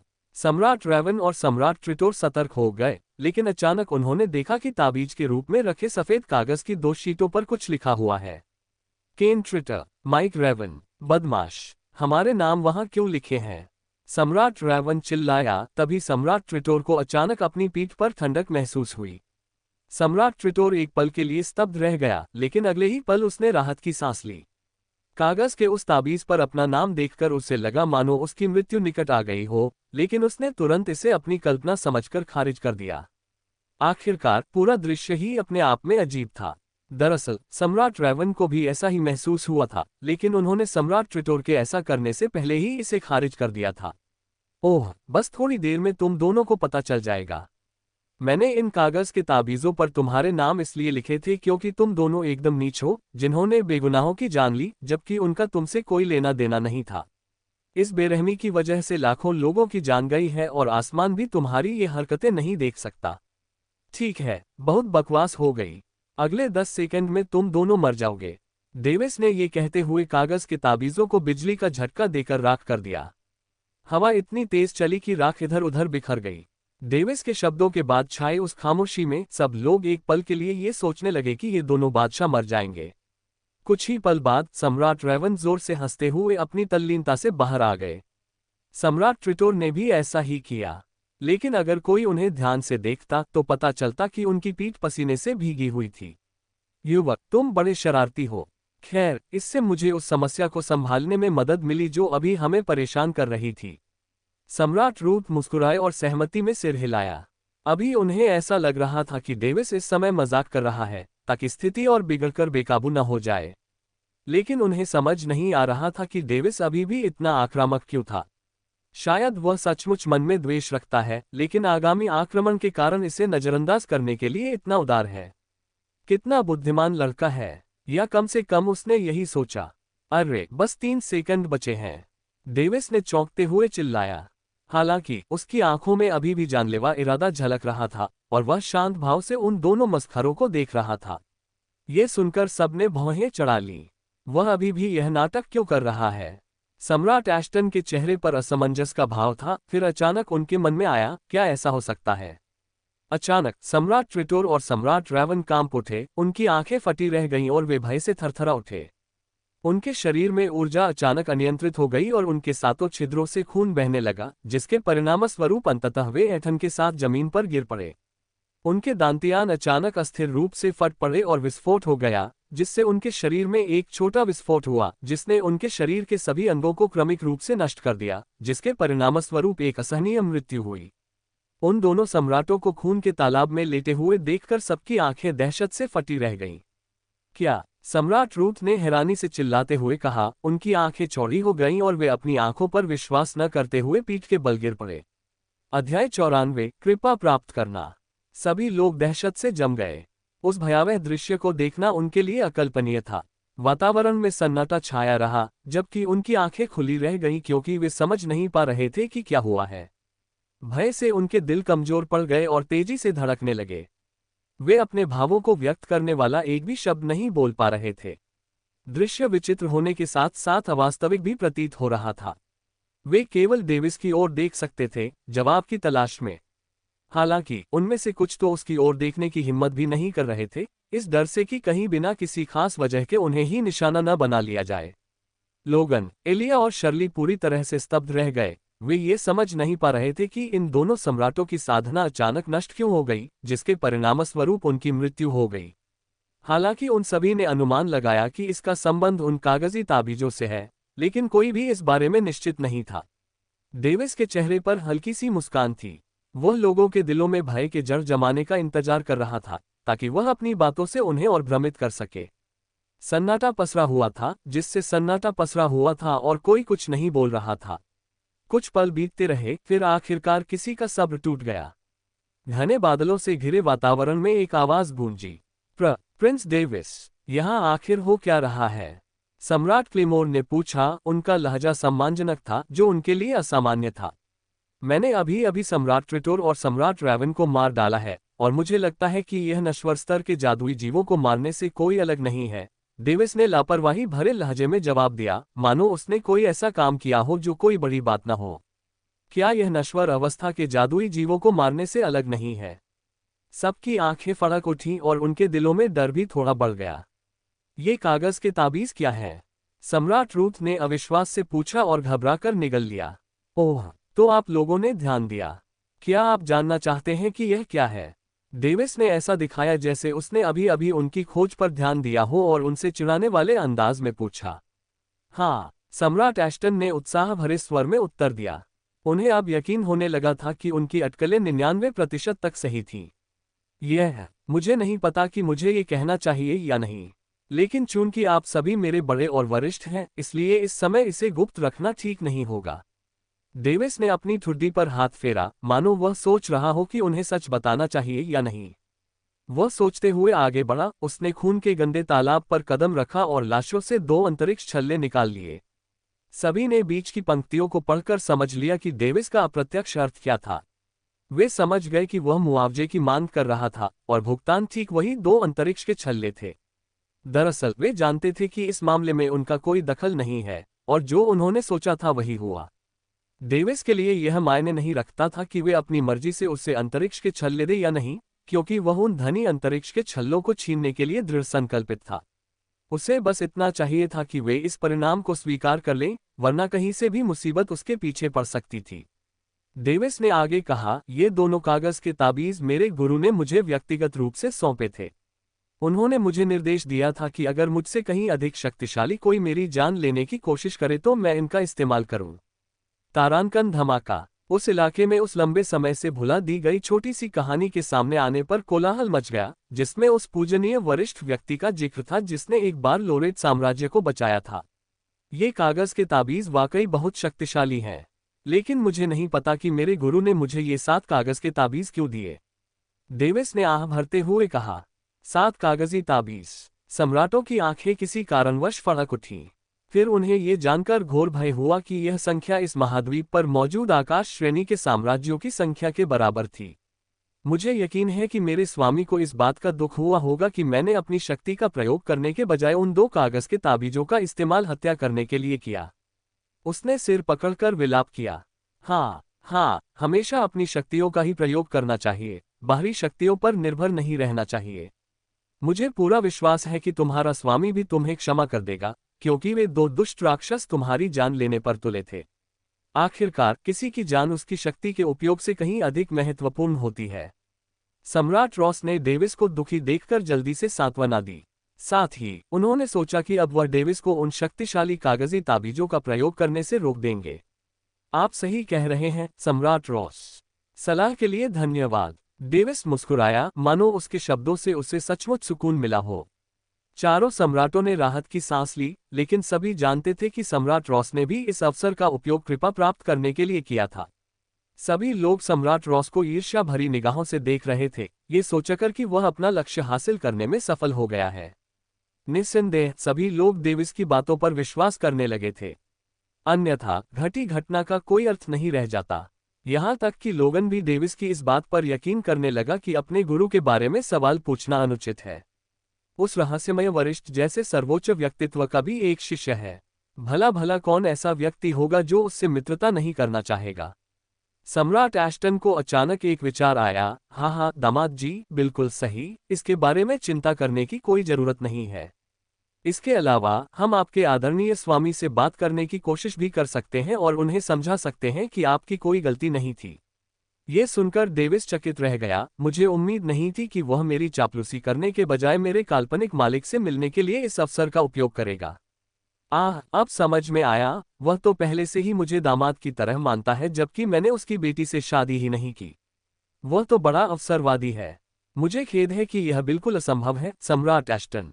मेरे स्वामी सांसारिक मामलों से विरक्त हैं और मेरे अलावा किसी और से मिलने से इनकार करते हैं। मैं जो कह रहा हूं वह सच है, क्योंकि जब मैंने उनसे अपने माता पिता से मिलने का अनुरोध किया तो मेरे स्वामी ने जवाब देने की जहमत तक नहीं उठाई। डेविस ने दुखी होकर कहा, मानो वह अपने स्वामी से निराश हो। डेविस का अभिनय इतना वास्तविक था कि लोगन भी उसकी बातों पर विश्वास करने लगा था। इतना ही नहीं, मेरे मालिक ने मुझे उसके बारे में तब तक बात करने से मना किया है जब तक कि मुझसे विशेष रूप से न पूछा जाए। डेविस ने सिर हिलाते हुए कहा, यह तो वाकई खेदजनक है। आपके आदरणीय गुरु से मिलना मेरे जीवन का गौरव होता, लेकिन अगर हम उनसे नहीं मिल सकते तो कोई बात नहीं। सम्राट रूथ ने कहा। वह भी इस रहस्यमय वरिष्ठ से मिलना चाहते थे। लोगन ने अब अपने बेटे के गुरु से मिलने की अपनी सारी उम्मीदें छोड़ दी। आखिरकार वह उस धर्मनिष्ठ व्यक्ति के क्रोध को मोल नहीं ले सकता था और संभवतः अपने बेटे और उस वरिष्ठ व्यक्ति के बीच गुरु शिष्य के रिश्ते को और खराब नहीं कर सकता था। अपनी चाल कामयाब होते देख डेविस ने चैन की सांस ली और सोचा, अगर कोई ताकतवर व्यक्ति ऐसा करता है तो लोगों के पास उस पर विश्वास करने के अलावा कोई चारा नहीं होता। क्लारा को धोखा देना लाखों गुना मुश्किल है। शुक्र है कि वह अब यहाँ नहीं है। अगर क्लारा यहाँ होती तो उसके कृत्य और झूठ का बिना किसी सवाल के आसानी से पर्दाफाश हो जाता। अध्याय 95। धधकते लाल वस्त्रों में लिपटी अनोखी महिला। जैसे ही लोगों ने आदरणीय वरिष्ठ जन की कहानियां सम्मानपूर्वक सुनाई, वातावरण अत्यंत उल्लासपूर्ण हो गया। रक्त से लथपथ 2 शव वहीं पड़े रहे, मानो किसी ने उनकी परवाह ही न की हो। कुछ लोगों का मानना था कि वे दोनों इसके लायक ही थे, जबकि अन्य लोग चुप रहे क्योंकि उनमें चुप रहने की शक्ति नहीं थी। उनमें से कुछ, जिन्होंने दांत पीसकर चुप्पी साधे रखी, सम्राट ट्रेटोर और सम्राट रेवन के वंशज थे। उनमें विद्रोह करने की हिम्मत नहीं थी और वे केवल अपने भीतर दबी हुई घृणा को देखते रहे, जिसे वे प्रकट करने का साहस नहीं कर सके। उनमें अपने सम्राटों की मृत्यु पर बोलने का भी साहस नहीं था। अंतिम प्रतियोगिता को पूरी तरह से भुला दिया गया क्योंकि कई लोगों ने डेविड से परिचित होने के इस अवसर का लाभ उठाया। डेविड को कई अनजान लोगों से शुभकामनाएं और बधाई संदेश मिले, लेकिन फिर भी उसने यथासंभव विनम्रता से जवाब देने का प्रयास किया। उनमें से कुछ ने तो अपनी बेटियों को भी उसे सौंपने की कोशिश की। मजे की बात यह है कि सम्राट रॉस भी उनमें से एक थे। डेविड ने बड़ी झिझक के साथ अपने सामने आने वाले हर अच्छे प्रस्ताव को ठुकरा दिया।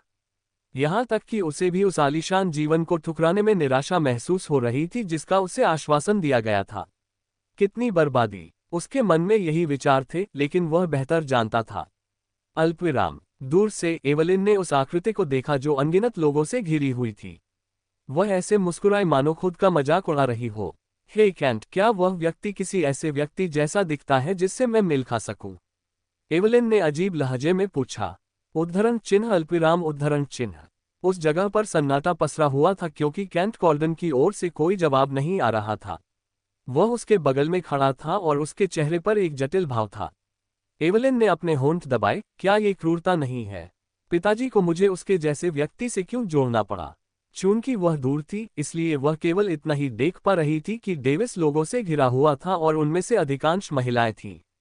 वह देख सकती थी कि वे चमकती आंखों से डेविस को देख रहे थे।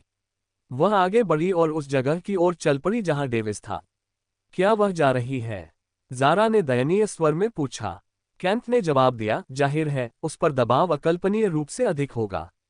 अल्पविराम। जैसे ही डेविस ने किसी व्यक्ति की सद्भावना को अस्वीकार करना समाप्त किया, उनके बगल में एक साहसी आवाज सुनाई दी।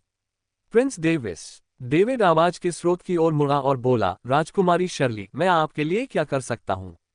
उसके चेहरे पर थोड़ी सी झिझक दिखाई दे रही थी। डेविस ने यह देखा और सोचा, क्या वह भी मेरी गलती मान लेगी? उसने एक पल के लिए आह भरी, फिर बोली, अब मुझे अपनी गलती का एहसास हो गया है।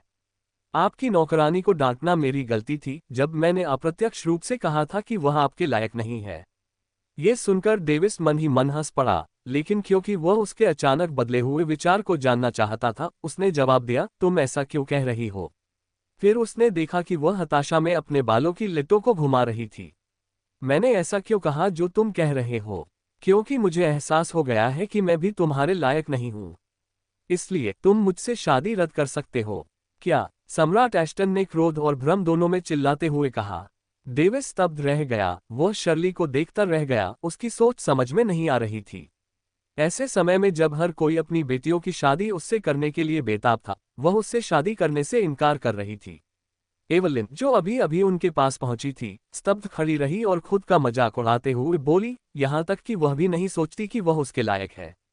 तुम्हारा मतलब क्या है? किसने और किस बात ने तुम्हें यह फैसला लेने पर मजबूर किया? सम्राट एस्टन गुस्से से चिल्लाया, वह बहुत दुखी था। उसकी सारी मेहनत उसकी अपनी बेटी के हाथों बर्बाद हो रही थी। शर्ली ने अपने विचार प्रकट करते हुए कहा, राजपिता जी, इस मामले का फैसला पूरी तरह से मैंने ही किया था। शुरू में मुझे लगा था कि साधना के मामले में वह मुझसे बहुत पीछे नहीं है, और यह सच भी था। लेकिन अब जब मुझे पता चल गया है कि उसका गुरु वास्तव में एक शक्तिशाली व्यक्ति है, तो क्या मुझसे शादी करने पर मैं उसे अपने साथ नीचे नहीं गिरा दूंगी? क्या वह उस दुनिया में नहीं चला जाएगा जहां से उसका गुरु आया था? सम्राट एस्टन ने आंखें सिकोड़ते हुए कहा, ऐसा तभी हो सकता है जब वह तुमसे प्यार करता हो। तुम्हें क्या लगता है कि वह तुम्हारे साथ रहेगा? तुम इतनी दूर की क्यों सोच रही हो? अपने राजपिता की बात सुनो। देखिए महाराज, आप भी यही सोचते हैं कि वह मेरे साथ नहीं रहेगा। इसलिए उसके साथ रहना मेरे लिए मूर्खता है। मैं ऐसे पुरुष से शादी करना पसंद करूंगी जो मुझसे प्यार करे, न कि सिर्फ शादी करके मुझे सड़ने के लिए छोड़ दे। शर्ली ने पलटकर जवाब दिया, कौन जाने, शायद वह सचमुच तुमसे प्यार करे और तुम्हारे साथ एक बच्चा छोड़ जाए। सम्राट एस्टन के मुंह से क्रोध में ये शब्द निकल पड़े। शर्ली गुस्से में बोली, देखो, तुम्हें तो बस सत्ता की परवाह है, जबकि मुझे अपने जीवन जीने के तरीके की परवाह है। किसी शक्तिशाली व्यक्ति से शादी करने से खुशहाल जीवन नहीं मिलता। छी, मुझे अपने परिवार में ऐसे कई लोग पता हैं जो अपने जीवन से खुश नहीं हैं। चुप रहो, इस मामले में तुम्हारी कोई राय नहीं चलेगी। सम्राट एस्टन ने अपनी आंखें सिकोड़ते हुए शर्ली पर अपने प्रभाव का दबाव बनाया। शर्ली ने अपने पिता को अतुलनीय दृढ़ संकल्प के साथ घूरा, मानो वह हार मानने वाली नहीं थी। जब डेविस ने पिता पुत्री को आपस में झगड़ते देखा तो उसकी आंखें फड़कने लगीं। क्या मैं उसके साथ एक बच्चे को छोड़ दूं? क्या उन्हें लगता है कि मैं एक प्रजनन घोड़ा हूं? मुस्कुराते हुए उसने अपनी मुट्ठियां भींच लीं। लेकिन उसने आह भरते हुए कहा, छोड़ो इससे, वह जो कहती है वह मेरे विचारों से भी मेल खाती है। मैं भी ऐसे किसी व्यक्ति के साथ नहीं रहना चाहूंगा जो मुझसे प्यार न करे। राजकुमारी शर्ली, मैं आपके फैसले का सम्मान करता हूं। अगर ऐसा है तो इस विवाह को रद्द कर दिया जाए। डेविस ने बेबाक लहजे में घोषणा की, मानो उनकी राय ही अंतिम फैसला हो। हाँ, शर्ली खुशी से चिल्लाए। ऐसा नहीं था कि वह उससे शादी नहीं करना चाहती थी, बल्कि असल में उसे उससे कोई प्यार नहीं था। उसके अपने सपने थे और उसे लगता था कि उससे शादी करके वह अपनी जिंदगी का आनंद नहीं ले पाएगी। नहीं, तुम ऐसा नहीं कर सकते। तुम्हारे विवाह के संबंध में बड़ों का अंतिम निर्णय होगा। सम्राट एश्टन हार मानने को तैयार नहीं थे। उन्होंने मदद के लिए लोगन की ओर देखा। लोगन ने कंधे उचकाते हुए कहा, मैंने तुम्हें पहले ही बताया है, उसे अपने जीवन यापन के तरीके पर पूरा अधिकार है। यह मामला उसी का है। इसमें मेरा कोई दखल नहीं है। शायद तुम्हें उसके मालिक से बात करने की कोशिश करनी चाहिए, जो अब तक डेविस के निजी जीवन में दखल देने के इच्छुक नहीं रहे हैं। ये सुनकर सम्राट एश्टन का चेहरा पीला पड़ गया। सम्राट एश्टन, हमारे बीच जबरदस्ती संबंध स्थापित करना आपके लिए ठीक नहीं है। प्रकृति को अपना काम करने दीजिए। हमारा लोरेट साम्राज्य निश्चित रूप से एश्टन साम्राज्य का सहयोगी होगा। डेविस ने उस थके हुए व्यक्ति को दया भाव से सांत्वना दी।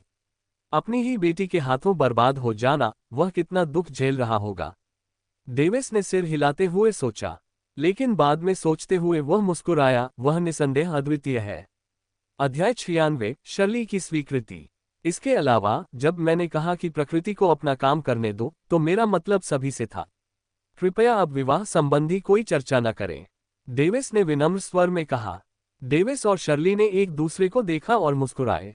एक को लगा कि दूसरा व्यक्ति मनोरंजक है, जबकि दूसरे को लगा कि दूसरा व्यक्ति दबंग है। राजकुमारी शर्ली, मैं आपको अपनी पत्नी एवलिन कॉर्डन से मिलवाना चाहता हूं, डेविस ने एक दिशा की ओर हाथ हिलाते हुए कहा। हवा ने लोगों को एक तरफ धकेलते हुए एक आकर्षक आकृति को प्रकट किया। एवलिन वहीं जम गई, उसके परिचय से वह स्तब्ध रह गई। जैसे ही उसने हिम्मत जुटाकर डेविस से बात करने का फैसला किया, तभी उसके भाषण ने उसे चौंका दिया।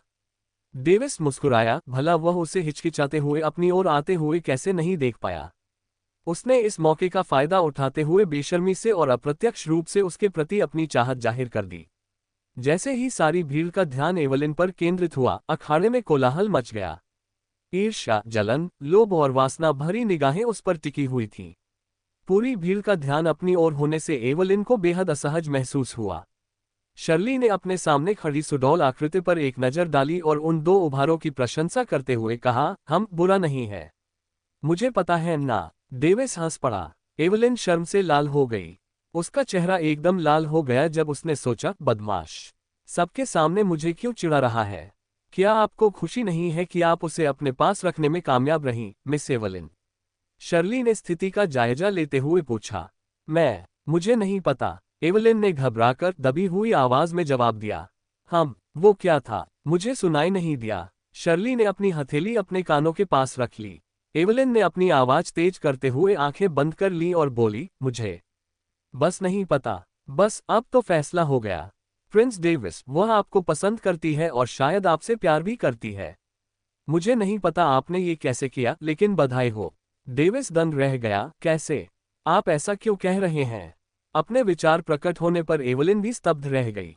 वह बस इतना चाहती थी कि अपना दृढ़ संकल्प जुटाकर डेविस को बता दे, लेकिन शर्ली के सवालों और डेविस के मजाक उड़ाने के कारण वह लगभग भूल ही गई थी कि वह यहाँ किस लिए आई थी।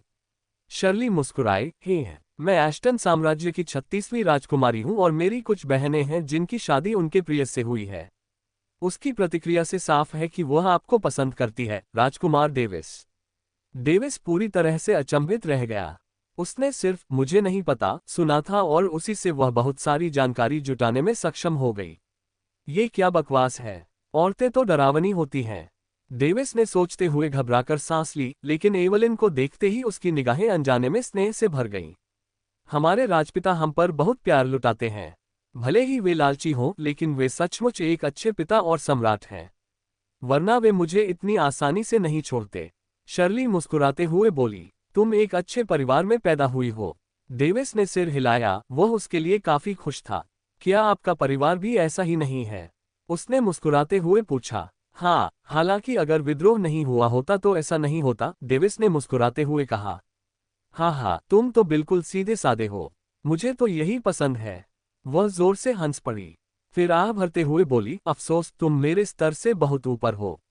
डेविस चुप हो गया। अगर उसे ऐसा लगता था तो वह कुछ नहीं कर सकता था। वैसे भी वह उसकी जिम्मेदारी नहीं थी और उसके प्रति उसके मन में केवल दोस्ती जैसा भाव था, ठीक वैसा ही जैसा एलिया के साथ था।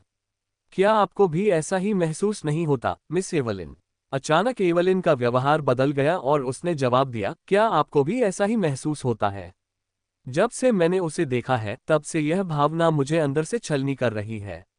जब से उसकी भावनाओं का पता चल गया था, उसे लगा कि अब शर्माने का कोई फायदा नहीं है। उसे लगा कि उसे और साहसी बनना चाहिए। तो तुमने उसे प्यार करने का फैसला उसके बाद लिया? शर्ली ने डेविस की ओर इशारा करते हुए पूछा। एवलिन ने जल्दी से इनकार करते हुए कहा, उसके बाद नहीं। शुरू में मैं बिल्कुल तुम्हारी तरह थी और किसी तरह, शायद किसी समय मैंने उसके बारे में सोचना शुरू कर दिया। शर्ली हंसते हुए बोली, भले ही वह अभी बच्चा ही क्यों न हो। एवलिन को हंसी आ गई, फिर वह खिलखिलाकर हंस पड़ी। वह बिल्कुल भी एक जैसा व्यवहार नहीं करता। हाँ, ये सच है।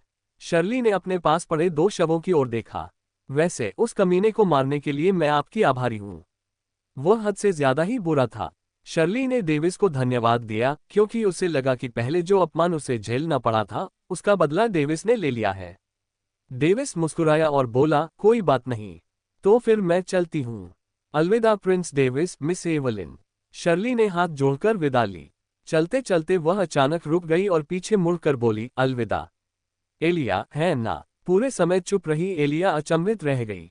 राजकुमारी मुझे पहचान रही है? उसने अविश्वास से पूछा। शर्ली खिलखिलाकर हंस पड़ी, हाँ, ऐसा कहा जा सकता है। तुम्हारी इस दोस्त ने मुझे ये समझाया है कि हमेशा तुमसे ऊपर शक्तिशाली लोग होते हैं और हर समय घमंडी बने रहना अच्छा नहीं होता। शर्ली, एलिया और एवलिन ने एक बार फिर उन 2 सम्राटों के शवों की ओर देखा जो 1 घंटे पहले तक जीवित थे। उन्हें एक बार फिर याद आया कि डेविस मात्र 10 वर्ष का था, एक शक्तिशाली हस्ती का शिष्य था और उसने महाद्वीप के सबसे शक्तिशाली 7 सम्राटों में से 2 को हराने में 1 मिनट भी नहीं लगाया था।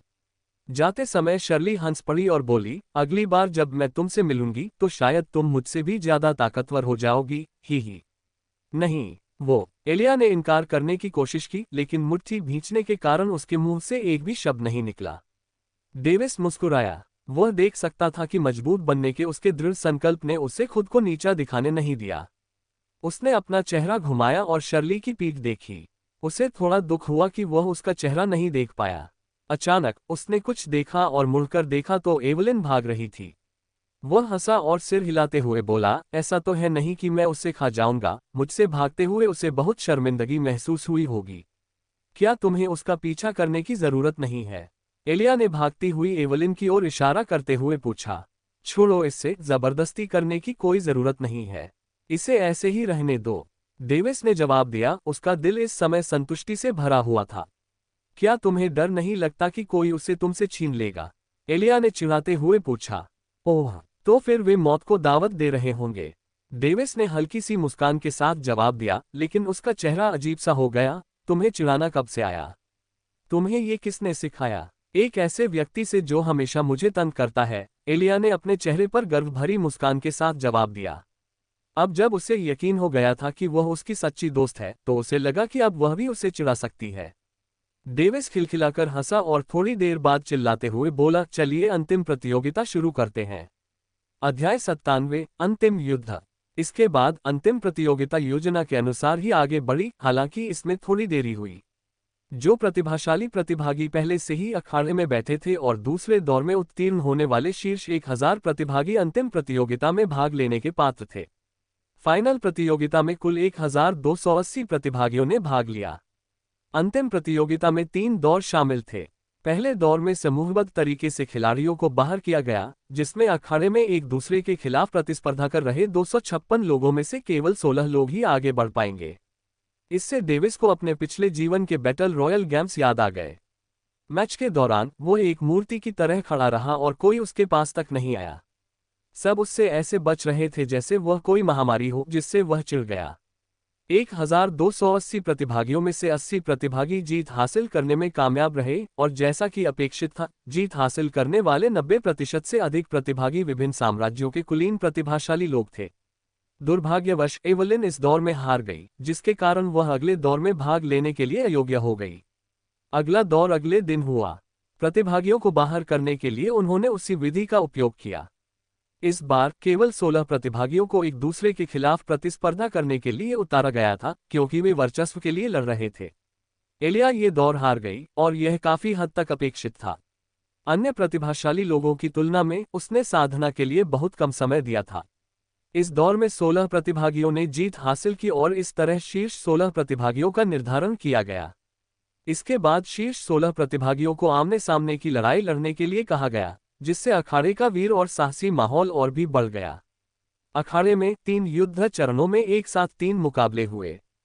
प्रतिभावान खिलाड़ियों के बीच मुकाबले शानदार लड़ाइयों में तब्दील हो गए, लेकिन एक अपवाद को छोड़कर दर्शक उत्साह से चिल्लाने और चर्चा करने लगे। इस पूरी प्रक्रिया के दौरान डेविस को अपना मुंह खोलने की भी जरूरत नहीं पड़ी, क्योंकि प्रतिभाशाली लोगों ने अपनी इच्छा से स्वतः ही आत्मसमर्पण कर दिया। प्रतिभागियों की संख्या 16 से घटकर 8 हो गई, फिर 8 से 4 और अंत में 4 से 2 हो गई। सबसे बड़े युद्ध क्षेत्र में 2 आकृतियां अजीब भावों के साथ एक दूसरे को घूर रही थीं। मुझे पता था कि आखिरकार मुझे आपसे ही सामना करना पड़ेगा, राजकुमारी शर्ली। डेविस मुस्कुराई। वह मंच के एक छोर पर हाथ बांधकर खड़ा था। उसके चेहरे पर हल्की सी मुस्कान झलक रही थी। शर्ली ने मुस्कुराते हुए कहा, बस इतना जान लो, मैं बाकियों की तरह हार नहीं मानने वाली। मैं तुमसे जी जान से लड़ूंगी। डेविस आश्चर्यचकित होकर बोला, जबकि तुम्हें पता है कि तुम हार जाओगे। उसकी मानसिकता तब और बिगड़ गई जब उसके साथ मुकाबले में शामिल सभी प्रतिभागियों ने उसके मंच पर आने से पहले ही हार मान ली। उसे लगा था कि शर्ली उससे एक कदम आगे होगी और खुद हार मानने से पहले उससे मंच तक पहुंचने देगी। हाँ, मैं इसी तरह खेलती हूं और मुझे तुम्हारी चिंता की कोई जरूरत नहीं है। पूरी ताकत से मुझ पर हमला करो। शर्ली ने नक्काशीदार लाल तलवार निकाली। देखने में बेहद खूबसूरत थी और उसकी धार इतनी तेज थी कि वह निम्न स्तर के आकाशीय जीव को भी टुकड़े टुकड़े कर सकती थी। ये निम्न स्तर का आकाशीय हथियार था जो डेविस के भाले के बराबर था। लगता है मैं पूरी तरह से मूर्ख बन गया और घमंडी हो गया। डेविस ने आह भरी, चाहे वह किसी को कम न आंकने की कितनी भी कोशिश करे। सैकड़ों लोगों से प्रशंसा मिलने के बाद वह अहंकारी हो गया। मुझे बेहतर पता होना चाहिए था। छी। डेविस ने खुद को कोसते हुए एक फैसला लिया। मुझे एक महत्वपूर्ण बात याद दिलाने के लिए धन्यवाद, डेविस ने उनका आभार व्यक्त करते हुए कहा। शर्ली ने मुस्कुराते हुए चिढ़ाते हुए कहा, क्या मेरी हिम्मत देखकर अब तुम मुझ पर मोहित हो गए हो? हाँ, नहीं, बस मुझे याद आ गया कि मैंने एक बार खुद से कहा था कि लोगों को कम मत समझो, वरना मुझे पल भर में ही मार दिया जाएगा और मुझे पता भी नहीं चलेगा कि कैसे।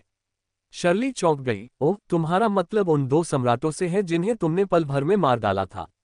डेविस ने सिर हिलाते हुए कहा, आप ऐसा कह सकते हैं। शर्ली ने आह भरी, अहंकार। भले ही तुम थोड़ा विनम्र होने का दिखावा करते हो, लेकिन तुम्हारी आंखों में ये साफ दिख रहा है। मैं तुम्हें एक बात बता दूं, तुम्हें विनम्र होने का दिखावा करने की बिल्कुल जरूरत नहीं है। केवल अहंकार दिखाने से ही लोगों को पता चलेगा कि तुम सत्ताधारी हो। इस दुनिया में सत्ता ही सबसे जरूरी चीज है। इसके बिना तुम्हें हमेशा के लिए तिरस्कृत और सताया जाएगा। मैं तुमसे कहती हूँ, तुम्हारे स्वामी के बिना, तुम्हारे पिता को छोड़कर इस जगह के सभी लोग तुम्हें निशाना बनाएंगे। इसलिए सबके सामने साबित करो कि तुम्हें अहंकारी होने का अधिकार है। जैसे ही उसने बोलना समाप्त किया, उसकी आभा और ऊर्जा एक विशाल लहर की तरह फूट पड़ी जिसने श्रोताओं को स्तब्ध कर दिया। 18 वर्षीय शर्ली ने तीनों साधना प्रणालियों में निपुणता प्राप्त कर ली है। उसकी साधना लौह शिखर स्तर, घूर्णनशील कोर शिखर स्तर और नवजात आत्मा शिखर स्तर तक पहुंच चुकी है। उसे पूरा विश्वास है कि वह कम से कम उससे बराबरी का मुकाबला करने में सक्षम होगी। खुद को साबित करूं। डेविस ने अविश्वास भरी निगाहों से उसकी ओर देखा। उसके शब्द उसके कानों में गूंज उठे और उसके दिमाग में उथल पुथल मच गई। वह चारों ओर बहती लाल ऊर्जा से रंगे उस धूसर आभा से घिरा हुआ था। उसकी आभा ने उसे बिल्कुल भी भयभीत नहीं किया, लेकिन उसके शब्दों के साथ मिलकर उसके रोंगटे खड़े हो गए। डेविस ने धीरे से अपना हाथ उठाते हुए उसकी ओर इशारा किया, तुम सही कह रही हो। मुझे इन लोगों को दिखाना होगा कि मुझे घमंडी होने का अधिकार है। डेविस से आत्मा की ऊर्जा की अविश्वसनीय लहरें निकली और वह विस्फोट की तरह बाहर निकली। आत्मा दमन कला। आत्मा के दबाव की भयानक लहरें शर्ली पर टूट पड़ीं, जिससे उसे तुरंत ऐसा महसूस हुआ जैसे उसे एक तंग गुफा की गहराई में रख दिया गया हो जिसने उसे बेरहमी से फंसा लिया हो। शर्ली अपनी शक्तियों के लुप्त होते ही जमसी गई और उसे एहसास हुआ कि वह हिल नहीं सकती। वह घुटनों के बल गिर पड़ी और डर से डेविस को घूरने लगी। Young soul stage. शर्ली का मन अविश्वास से भर गया जब उसने उसे अपनी ओर आते देखा। जब उसने उसे अपनी ओर आते देखा तो उसकी आंखों में अनियंत्रित भय उभर आया।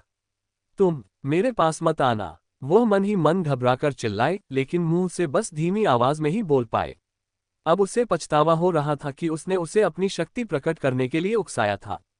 डेविस उसके सामने खड़ा होकर उसे नीचे देख रहा था। उसने अपनी आत्मा से एक अपारदर्शी अवरोध खड़ा कर दिया जो तेज रोशनी से जगमगा रहा था और उन दोनों को ढक रहा था।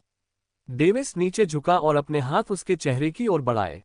नहीं, मत करो। उसके हाथों को अपनी ओर बढ़ते देख वह डर गई और उसका शरीर अनायास ही कांपने लगा क्योंकि उसका साहस धीरे धीरे कम होता जा रहा था। जब शर्ली अचंभित होकर पलकें झपका रही थी, तब डेविस ने अपने हाथों को झटक दिया। मुझे बताओ, क्या अब मुझे घमंडी होने का अधिकार है? नम आंखों से उसने उसे देखा, एक नुकीली छोटी नाक और कामुक होंठ जो किसी भी पुरुष को मोहित करने के लिए काफी थे, उसकी आंखों के सामने प्रकट हुए। इस क्षण उसे एहसास हुआ कि इस मैच में वह उससे पूरी तरह हार गई है। अध्याय 98 ग्रैंड सी महाद्वीपीय मिलन का अंत। बहुत अच्छा। डेविस ने अपनी आत्मा दमन कला को निष्क्रिय कर दिया और उसका घूंघट उसे वापस लौटा दिया। शर्ली जल्दी से खड़ी हुई और अपना हाथ बढ़ाकर घूंघट वापस लेने लगी। उसने झट से अपना चेहरा ऐसे ढक लिया मानो वह नहीं चाहती थी कि लोग उसका चेहरा देखें। डेविस को इस बात का कोई अंदाजा नहीं था कि उसने ऐसा क्यों किया और उसने मान लिया कि यह किसी प्रकार की परंपरा होगी। तारांकन स्नैप। डेविस ने चुटकी बजाई और उनके चारों ओर की बाधा ऐसे गायब हो गई मानो वह कभी थी ही नहीं। अपने चारों ओर देखते हुए डेविस चौंक गया। उसने सम्राट एस्टन को स्थिर होते देखा, मानो वह उसकी सुरक्षा दीवार पर प्रहार करने ही वाला हो। अगर वह एक पल भी देर करता तो शायद वह उस प्रहार से उड़कर दूर जा गिरता। डेविस ने शर्ली की ओर देखते हुए व्यंग्यात्मक हंसी हंसी। लोगन झट से नीचे उतरा और उसके बगल में खड़ा हो गया। शर्ली को हल्की खांसी आए और उसने कहा, मैं स्वीकार करती हूं। सम्राट एस्टन ने किसी भी असामान्यता का पता लगाने के लिए शर्ली के आत्मा सागर के अंदर जांच करने के लिए जल्दबाजी में अपनी आत्मा की चेतना का उपयोग किया। कोई असामान्यता न देखकर उसने राहत की सांस ली। शर्ली ने सिर हिलाकर यह संकेत दिया कि उसने उसके साथ कुछ नहीं किया। सम्राट एस्टन ने सिर हिलाया और डेविस को घूर कर देखा। राजकुमार डेविस, क्या आपको यकीन है कि आप बच्चे के वेश में कोई बूढ़ा राक्षस नहीं है? सम्राट एस्टन गुस्से से भड़क उठे। लोगन हंसते हुए बोला, हाँ हाँ, मेरे बेटे से ईर्ष्या मत करो सम्राट एस्टन। अगर उसमें ये क्षमता नहीं होती तो वह उस व्यक्ति का शिष्य बनने के योग्य कैसे होता? सम्राट एस्टन का हाथ कांप रहा था। चुप रहो। तुम्हारा बेटा इतनी तेजी से शक्तिशाली हो रहा है कि यह मानो स्वर्ग के विरुद्ध जाने जैसा है। हाँ हाँ हाँ, तुम बस जल रहे हो, लोगन ने आखिरी शब्द पर जोर देते हुए जवाब दिया। हाँ, मैं हूं। तो क्या हुआ? तुम्हें ही इस तरह का बेटा क्यों मिला? भगवान तुम्हें सजा दे। धिक्कार है। सम्राट एस्टन चिल्लाया। डेविस मुस्कुराया जबकि लोगन ने इस बात को दिल पर नहीं लिया। दोनों को अपने मन में पता था कि सम्राट एस्टन बस अपनी कुंठाएं निकाल रहा था। और तुम, शर्ली, तुम अब भी उससे शादी नहीं करने वाली हो। सम्राट एस्टन ने शर्ली को घूर कर देखा। शर्ली एक पल के लिए सिहर उठी, फिर उसने कंधे उचका दिए। उसे वह अनुभव याद आया जब वह पूरी तरह से उसके वश में थी। वह उसके जीवन की सबसे डरावनी घटना थी। उसके इनकार को देखकर वह फिर से निराश हो गया। अचानक उसे एक विचार आया, ओह मेरी बेटी, मेरी प्यारी, तुम इतनी अड़ियल क्यों हो? क्या तुम्हें नहीं दिख रहा कि राजकुमार डेविस एक सज्जन व्यक्ति है? डेविस चौंक गया। सज्जन? इससे मेरा क्या लेना देना है? कौन सा सज्जन? क्या एक बच्चा सज्जन नहीं हो सकता? शर्ली ने पलटकर जवाब दिया। तुम्हें ये किसने बताया? सज्जन बनने का रास्ता सबके लिए खुला है। क्या तुम्हें याद नहीं, जब तुम उस कवच में जकड़े हुए थे तब उसने तुम्हारे साथ कुछ नहीं किया। अगर वह चाहता तो अपनी आत्मा साधना के बल पर तुम पर आत्मा की मोहर लगा सकता था। तुम्हारे यहाँ मौजूद राजपिता कुछ नहीं कर पाते। सम्राट एस्टन ने आगे कहा, फिर भी वह तुम्हें नियंत्रित नहीं करना चाहता था, बल्कि तुम्हें दबाव डालकर हार मनवाना चाहता था। इसलिए तुम्हें पता होना चाहिए कि उसने तुम्हारे साथ नरमी बरती और अपनी शक्ति को काफी हद तक रोक रखा था। हे भगवान, मैंने भी इतना आगे तक नहीं सोचा था। डेविस दंग रह गया। शर्ली ने कुछ पल सोचा और फिर उसे एहसास हुआ कि उसके पिता ने जो कहा था वह सच था। उसने एक पल के लिए डेविस की तरफ देखा। उसकी एकमात्र दिखाई देने वाली आंख उसकी आकृति पर टिक गई। डेविस ने उसकी ओर देखकर हल्की सी मुस्कान दी। उसने झट से अपना सिर दूसरी तरफ घुमा लिया और उसकी निगाहों में आने से वह शर्म से लाल हो गई। डेविस को यह स्थिति अजीब लगी और वह व्यंग्यात्मक हंसी हंस पड़ा। किसी कारणवश वह सम्राट एस्टन के झूठे दावे का खंडन नहीं करना चाहता था। हाँ, हाँ, बस एक छोटा सा धक्का और यह मामला सुलझ जाएगा। सम्राट एस्टन की आंखें उत्साह से चमक उठीं। जब वह अपनी बकवास जारी रखने ही वाला था, तभी एक आवाज सुनाई दी। चून की विजेता का फैसला हो चुका है, इसलिए ग्रैंड सी कॉन्टिनेंट मीट का यही समापन होता है। पहले वाली गंभीर आवाज फिर गूंजी। जैसे ही कई युवकों ने सम्राट रूथ को उस गंभीर आवाज का स्वामी बताया, सबका ध्यान उनकी ओर आकर्षित हो गया। उन्होंने उसे स्कोरबोर्ड की ओर इशारा करते हुए देखा। खुशी से चिल्लाते हुए उन्होंने भी स्कोरबोर्ड की ओर सिर घुमा लिया। स्कोरबोर्ड शानदार ढंग से जगमगा उठा, क्योंकि ऊर्जा से बने आतिशबाजी के गोले चकाचौंध भरे रंगों में फूट पड़े। प्रथम स्थान डेविस लोरेट, द्वितीय स्थान शर्ली एस्टन, तीसरा स्थान अल्पविराम अल्पविराम 200, पहला स्थान एलिया अल्पविराम अल्पविराम 454वां स्थान कैंट कॉल्डन अल्पविराम अल्पविराम 723वां स्थान Evelyn Coldon. Closing square bracket. Rajkumar Davis, यदि आपने अंतिम प्रतियोगिता शुरू होने से पहले ही अपनी साधना का खुलासा कर दिया होता, तो हम आपको तुरंत और सर्वसम्मति से प्रथम स्थान दे देते। मुझे खेद है कि हमने आपका बहुमूल्य साधना समय व्यर्थ कर दिया है, सम्राट रूथ ने नीचे उतरते हुए कहा। सम्राट रूथ, आपके आतिथ्य सत्कार के लिए धन्यवाद। इस भव्य समुद्री महाद्वीप सम्मेलन से मैंने बहुत कुछ सीखा, इसलिए मैं इसे व्यर्थ नहीं मानता। डेविस ने हाथ जोड़ते हुए उत्तर दिया। हाँ, तुम्हें दुनियादारी का कुछ अनुभव तो हो ही गया होगा। अगर ऐसा है तो मुझे खुशी है। सम्राट रूथ ने सिर हिलाकर सहमति जताई, क्योंकि उन्हें ये नौजवान पसंद आ गया था। भले ही राजकुमारी शर्ली ने कहा था कि अपने पीछे पड़े लोगों को रोकने के लिए आपको घमंडी होना पड़ता है, लेकिन ऐसा जरूरी नहीं है। इससे कोई फर्क नहीं पड़ता कि आप घमंडी हैं या विनम्र, आपको बस इतना निर्दयी होना चाहिए कि आपके दुश्मनों के दिलों में डर पैदा हो जाए। जब डेविस ने उसकी बातें सुनी, तो उसकी आंखें चमक उठी, क्योंकि उसे अपने पिछले संसार के एक वेब उपन्यास के एक खास किरदार की याद आ गई। आपकी सलाह के लिए धन्यवाद सम्राट रूथ। हाँ, सम्मानसूचक शब्दों की कोई जरूरत नहीं, बस मुझे मेरे नाम से बुलाओ। ये देखकर कि डेविस ने उसकी सलाह को पूरी तरह से मान लिया, वह उस लड़के को और भी ज्यादा पसंद करने लगा।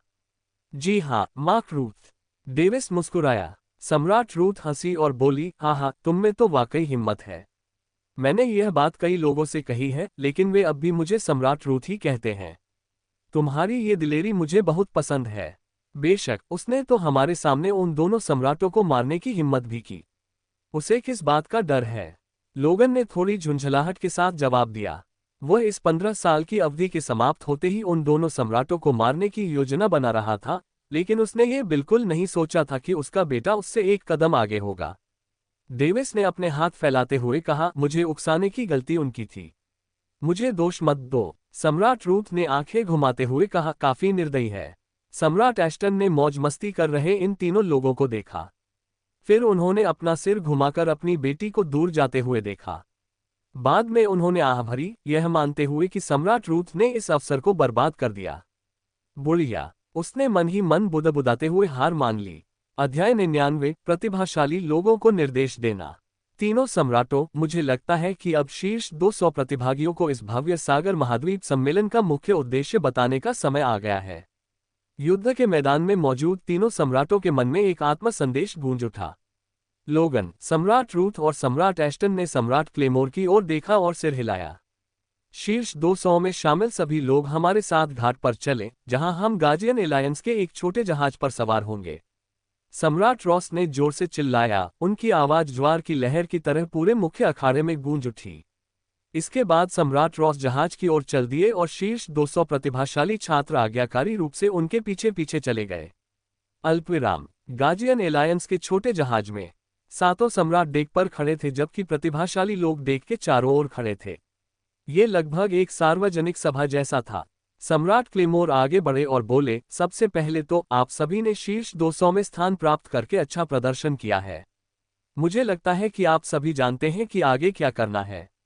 शीर्ष 200 में शामिल सभी लोग शाही परिवार से थे, इसलिए वे बाहरी लोगों के मामले से वाकिफ थे, और चूंकि वे इस प्रतियोगिता में भाग ले रहे थे, इसलिए उन्हें इस मामले की जानकारी होना स्वाभाविक था। उन प्रतिभाशाली लोगों ने सिर हिलाकर सहमति जताई। अच्छा, तो चलिए मैं आपको विस्तार से समझाता हूं कि 1 साल बाद फिर से खुलने वाले उस गुप्त प्रवेश द्वार में आप लोग क्या क्या कर सकते हैं। आपका उद्देश्य वहां आपके सामने आने वाले सभी दुश्मनों को मारना है। आपको जो भी लूट मिलेगी वह उस सत्ता को सौंप दी जाएगी जिससे आप जुड़े हुए हैं। यदि आपकी सत्ता आपको लूट लेने देती है तो वह आपकी हो जाएगी। उन प्रतिभाशाली लोगों ने सिर हिलाकर सहमति जताई। उन्हें पहले से ही यह जानकारी थी और वे इससे सहमत थे क्योंकि वे जानते थे कि जो भी लूट उन्हें प्राप्त होगी वह उनकी ही रहेगी, बशर्ते लूट की गुणवत्ता उच्च स्तरीय स्काई ग्रेड या उससे ऊपर न हो, जो कि दुर्लभ है। ये तो कहने की जरूरत ही नहीं है कि तुम नौजवानों को मरने के लिए भी तैयार रहना चाहिए। तुम सबको एक टीम के रूप में अच्छा खेलना चाहिए और आपस में कोई झगड़ा नहीं चलेगा।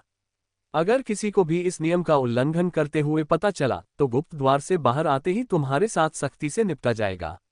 मुझे लगता है कि आप सभी जानते हैं कि हमारे पिछले प्रयास में क्या हुआ था। पिछली बार की तरह इस बार हमारे लिए खून खराबा नहीं होना चाहिए, जब आप जैसे लालची नौजवानों ने हमारे दुश्मनों के लूटे हुए माल पर कब्जा करने की कोशिश की और आपस में ही लड़ पड़े, जिसका फायदा उठाकर दुश्मनों ने हमें हरा दिया। हमने जिन 200 प्रतिभाशाली लोगों को भेजा था उनमें से कुछ ही जीवित लौट पाए। ये हमारे लिए बहुत बड़ा नुकसान था। सम्राट क्लेमोर के चेहरे पर निराशा के भाव थे। फिर उन्होंने आगे कहा, आप सभी को इस बार ऐसा न होने देने की कोशिश करनी चाहिए। डेविस ने सोचते हुए अपनी आंखें सिकुड़ी। क्या इसका संबंध इस बात से था कि मेरे पिता और माता कैसे मिले थे और अंत में उनकी दुनिया में प्रवेश का रास्ता खोजें। उन्होंने आह भरते हुए आगे कहा, हमें अभी तक उनकी दुनिया में प्रवेश का रास्ता नहीं मिला है और यही कारण है कि उन्हें हम पर बढ़त हासिल है। दुर्भाग्य से इसी वजह से हम उनकी दुनिया पर आक्रमण या जासूसी करने में असमर्थ हैं। तो फिर मिस इसाबेला रूथ के बारे में क्या? डेविस ने पूछा। वह मुख्य द्वार से निकली जहां हमारे जैसे दुश्मन चींटियों की तरह दिखाई देते हैं। सम्राट रूथ ने चिंता भरे चेहरे के साथ जवाब दिया। समझ आने पर डेविस ने सिर हिलाकर सहमति जताई। बस इतना ही। इस दौरान अपनी साधना को बढ़ाएं और अपनी क्षमता को बर्बाद न होने दें। सम्राट रूथ ने बैठक के समापन की घोषणा की। चलो डेविस, हम जा रहे हैं, लोगन ने डेविस से कहा, फिर दूसरे सम्राटों से हाथ मिला लिया। तो अब हम चलते हैं। गुप्त प्रवेश द्वार पर आप सभी से मिलते हैं। उन्होंने अभिवादन का जवाब दिया और अपने अपने लोगों के साथ चले गए। अल्पविराम। लोरेट साम्राज्य के उस जहाज में जो अपने साम्राज्य में लौट रहा था। एक विशेष आलीशान केबिन में। आह नहीं, दर्द हो रहा है, बस करो, एलिया ने दर्द भरी आवाज में विनती की। एक हाथ ने कुशलता से उसके शरीर को छुआ और ऐसा करते हुए उसकी त्वचा पर एक प्रकार का सफेद पेस्ट लग गया। चुप रहो, इससे तुम्हारे जख्मों के बचे खुचे निशान भी मिट जाएंगे। डेविस अपने शरीर पर स्काई ग्रेड की दवा लगा रही थी जो जख्मों के निशान मिटाने में कारगर थी। उसके पूरे शरीर पर चोटें आई थीं क्योंकि उसके पूरे शरीर पर निशान साफ दिखाई दे रहे थे। फाइनल प्रतियोगिता के दूसरे दौर के दौरान उसे अपने प्रतिद्वंद्वियों से कई बार झेलने पड़े, जिसके परिणामस्वरूप उसके हाथों, कलाई, जांघों और अन्य नाजुक जगहों पर चोटें आईं। डेविस ने उसकी बाहों पर दवा लगाने का काम पूरा कर लिया था और फिर उसने अपना हाथ उसकी जांघों को छूने के लिए बढ़ाया। मैं करूंगी, मैं खुद करूंगी। एलिया ने जल्दी से उसे रोका और चीख पड़ी। उसकी आंखें नम होने लगीं। तुम्हें ये बात पहले ही कह देनी चाहिए थी। डेविस मुस्कुराया। उसके पास उसे अपने शातिर हाथों से मनाने के अलावा कोई चारा नहीं था। उसने शुरू में वह दवा लेने से इनकार कर दिया क्योंकि वह अब उसकी नौकरानी नहीं थी, लेकिन डेविस को इसकी जरा भी परवाह नहीं थी। डेविस ने उसे दवा सौंप दी और उसे कुछ निचता देते हुए उससे दूर हट गई। उसने अपनी हथेलियों को देखा और धीमी आवाज में बुदबुदाया, कितनी मुलायम। फिर उसने अपना सिर हिलाया, मानो अपने दिमाग से सारे विचार निकाल दिए हों। कुछ मिनट बीतने के बाद एलिया ने अपने घावों पर दवा लगा ली। उसकी त्वचा दमक रही थी, जिससे पता चल रहा था कि वह बिल्कुल ठीक हो गई है। कितनी असरदार है। वह दवा की दुर्लभता देखकर चकित रह गई। एलिया डेविस के पास आए और उसने उसका चेहरा देखा। तुम्हारा चेहरा लाल क्यों है? उसने उत्सुकता से पूछा। अरे कुछ नहीं, बस मुझे इस प्रतियोगिता का विजेता बनकर खुशी हुई। मुस्कुराते हुए डेविस की नजरें इधर उधर घूम रही थीं। अरे आपको बधाई हो मेरे राजकुमार। मैं कितनी नासमझ हूं, आपको बधाई देना भूल गई। एलिया ने अजीब सी हंसी हंसते हुए कहा। धन्यवाद, अब चलिए, उसने सिर घुमाकर कहा और चला गया। हाँ, वह मुस्कुराते हुए उसके पीछे पीछे चली और मन ही मन सोचने लगी, प्यारा। डेविस ने मन ही मन चिल्लाते हुए कहा, उफ, बाल बाल बच गया। उन कुछ मिनटों के दौरान उसे केवल एलिया की दर्द भरी चीखें सुनाई दीं, जो बाद में एक अजीब सी कराह में बदल गईं, जिससे उसके शरीर के निचले हिस्से में हलचल मच गई। उसने ढूंढ ढूंढ कर लार ली और अपने मन को अशुद्ध विचारों से बचाने के लिए जोर शोर से नियंत्रण किया, जिसके परिणामस्वरूप उसका चेहरा लाल हो गया। अध्याय 100। मुझे दोष मत दो। रुको, मैं लगभग भूल ही गया था। डेविस अचानक चिल्लाया। एलिया चौंक गई। हम भूल गई? क्या भूल गई? उपहार। मैंने तुमसे कहा था कि मैं तुम्हें उपहार दूंगा। डेविस ने अपनी अंतरिक्ष अंगूठी से एक अंतरिक्ष अंगूठी निकालते हुए कहा। यह बिल्कुल नहीं, ये तो मैं बिल्कुल भी नहीं पा सकती। इस तरह का तोहफा अगर मैं खुद को बेच भी दूं तो भी मुझे यह नहीं मिलेगा। एलिया घबरा गई। तो फिर खुद को बेच दो, मैं तुम्हें खरीद लूंगा। डेविस हंसते हुए बोला और अपना सिर झुका लिया। एलिया ने जीभ बाहर निकालते हुए कहा, छी, मैं अभी अभी गुलामी से मुक्त हुई हूं और तुम चाहते हो कि मैं अब फिर से उसमें चली जाऊं?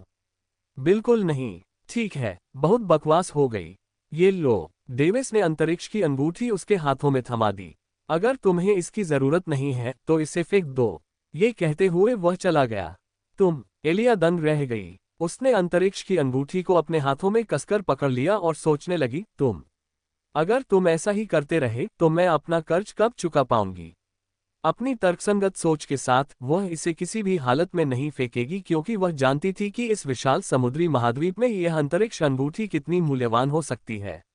रुको, इसे वापस ले लो। अल्पविराम। उसी जहाज में एक विशेष केबिन में एक अकेला व्यक्ति बिस्तर पर लेटा हुआ खिड़की से समुद्र की ओर देख रहा था, मानो वह किसी के बारे में सोच रहा हो। तारांकन खटखटाहट। अचानक दरवाजे के दूसरी तरफ से खटखटाने की आवाजें सुनाई देने लगीं। आखिरकार तुम आ ही गए। दरवाजे के पास आते ही उस आकृति के चेहरे पर हल्की सी मुस्कान आ गई और उसने उसे खोल दिया। एवलिन, मैं तुमसे मिलने आया हूं। तुम अपने पति को अंदर क्यों नहीं बुला लेती? डेविस मुस्कुराया। तारांकन टकराना। दरवाजा इतनी भयानक ताकत से बंद हुआ कि वह चौंक गया। क्या? डेविस ये सोचकर दंग रह गया, क्या वह मुझे पसंद नहीं करती? उसने एलिया की राय जानने के लिए पीछे मुड़कर देखा, लेकिन उसने कंधे उचका दिए मानो यह उसका मामला ही न हो। केबिन के अंदर एवलिन का सुंदर चेहरा खुशी के साथ साथ बेबसी के भावों से भी विकृत हो गया था। वह कहता है कि वह मुझसे मिलने आया था। भला कौन भला अपनी मंगेतर से किसी दूसरी लड़की के साथ मिलने आएगा? उसने मन ही मन व्यंग्य से सोचा। रुको, मुझे उससे जलन क्यों हो रही है? वो तो बस एक छोटी बच्ची है। अगर मैं सामान्य रूप से सोचूं तो उससे मुझे कोई खतरा नहीं होना चाहिए। बात समझ में आती है। उसने खुद को समझाते हुए अपनी छाती पर हाथ फेरा, जिससे वो थोड़ी उछली। फिर उसने मुस्कुराते हुए दरवाजा खोला और कहा, कृपया अंदर आइए, प्रिंस डेविस। डेविस ने व्यंग्यात्मक हंसी हंसते हुए कहा, ठीक है, मैं अब तुम्हें और नहीं चिढ़ाऊंगा। एवलिन आश्चर्यचकित रह गई, फिर मुड़कर एक मेज की ओर चल पड़ी। बैठते ही वह खिलखिलाकर हंस पड़ी। डेविस को पूरी तरह से लगा कि उसके द्वारा उसके लिए दरवाजा बंद करने का कारण ये था कि उसने उसके सामने खुद को पति कहा था। वह उसके पीछे कमरे में गया और मेज पर बैठ गया। फिर अचानक उसने पीछे मुड़कर देखा तो एलिया दरवाजे के बाहर खड़ी थी। एलिया, तुम किस बात का इंतजार कर रही हो? अंदर आ जाओ। एलिया के चेहरे पर एक व्यंग्यात्मक मुस्कान थी। कोई बात नहीं, मैं बाहर ही रहूंगी, उसने दरवाजा बंद करते हुए कहा। डेविस ने पलकें झपकाईं और खुद से बुदबुदाया, ठीक है। उसने पीछे मुड़कर देखा तो एवलिन के चेहरे पर एक ऐसी मुस्कान थी जो मुस्कान नहीं थी। मेरे राजकुमार यहाँ किस लिए आए हैं?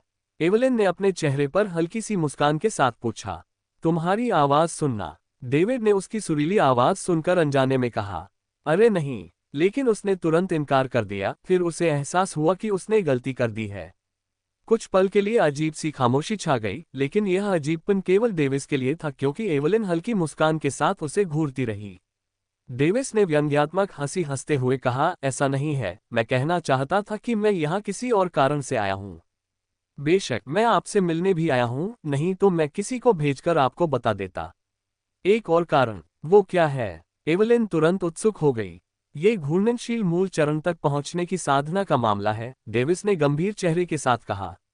एवलिन ने अपनी आंखें सिकोड़ लीं और उसका चेहरा गंभीर हो गया। इस मामले में मुझ पर भरोसा करने के लिए धन्यवाद। मैं आपकी आभारी हूं, मेरे राजकुमार, उसने सच्चे स्वर में कहा। इतनी जल्दी मत करो, बात बस इतनी है कि मुझे नहीं पता कि मैं उस विषय पर शोध कब तक पूरा कर पाऊंगा, इसलिए मैं चाहता हूं कि आप समझें कि इसमें 1 साल से अधिक समय लग सकता है। 1 साल, मुझे लगता है, उसने शांत भाव से उत्तर दिया। रुको, ये तो तब की बात है जब मुझे इस पर पूरा भरोसा है। सच तो यह है कि हालात इससे भी बदतर हो सकते थे, और इसमें 10 साल से भी ज्यादा समय लग सकता था। 10 साल से भी ज्यादा। उसकी आंखें हैरानी से चौड़ी हो गईं और उसने अविश्वास भरे भाव से डेविस को देखा। उसने आगे कहा, मैं तुम्हें धोखा नहीं दे रहा हूं। बात बस इतनी है कि मैं सचमुच। एवलिन ने अपना हाथ उठाकर उसे और कुछ बोलने से रोक दिया। अब और कुछ कहने की जरूरत नहीं, मैं इसके लिए 1 साल से इंतजार कर रही हूं, कुछ और साल इंतजार करने से कोई फर्क नहीं पड़ेगा। वैसे भी मेरी प्रतिभा के साथ आपकी मदद के बिना भविष्य में मेरी उपलब्धियों की एक सीमा है। इसके अलावा मैं आप पर निर्भर हूं, जबकि हमारी शादी भी नहीं हुई है, और आप मुझ पर भरोसा करके बहुत बड़ा कदम उठा रहे हैं। उद्धरण चिन्ह। फिर उसने गहरी सांस ली, ये कहना भी गलत नहीं होगा कि आप मुझे पहले से ही अपनी पत्नी की तरह मान रहे हैं। ये कहते हुए उसके गाल लाल हो गए और उसके चेहरे पर भावभंगिमाएं उभर आईं। डेविस स्तब्ध रह गया, उसकी आंखें चौड़ी हो गईं क्योंकि वह उसके कहे शब्दों को समझने की कोशिश कर रहा था। ठीक है, उसने पूरी तरह से अचंभित और अभिभूत होकर जवाब दिया। क्या तुम मुझ पर विश्वास करते हो? डेविस ने अपने चेहरे पर हैरानी का भाव लिए पूछा। मैं ऐसा करना चाहती हूं और मेरे पास इसके अलावा कोई विकल्प नहीं है। एवलिन ने व्यंग्यात्मक मुस्कान के साथ कहा। हाँ, सही कहा, डेविस ने व्यंग्यात्मक मुस्कान के साथ कहा। फिर भी उसे पूरा भरोसा था, सच बोलने में आपकी ईमानदारी मुझे पसंद है। रिश्ते भरोसे पर बनते हैं, क्या मैं गलत हूं? उसने मुस्कुराते हुए कहा, उसका चेहरा एक खूबसूरत मुस्कान से दमक उठा। उसने हाथ हिलाते हुए कहा, नहीं, मेरे भी यही विचार हैं। वह हंसते हुए बोली, हाँ, तुम अपनी उम्र के हिसाब से काफी समझदार हो। क्या तुम्हारे पूज्य गुरु ने तुम्हें नैतिक मूल्यों के बारे में सिखाया है? हाँ, आप ऐसा कह सकते हैं।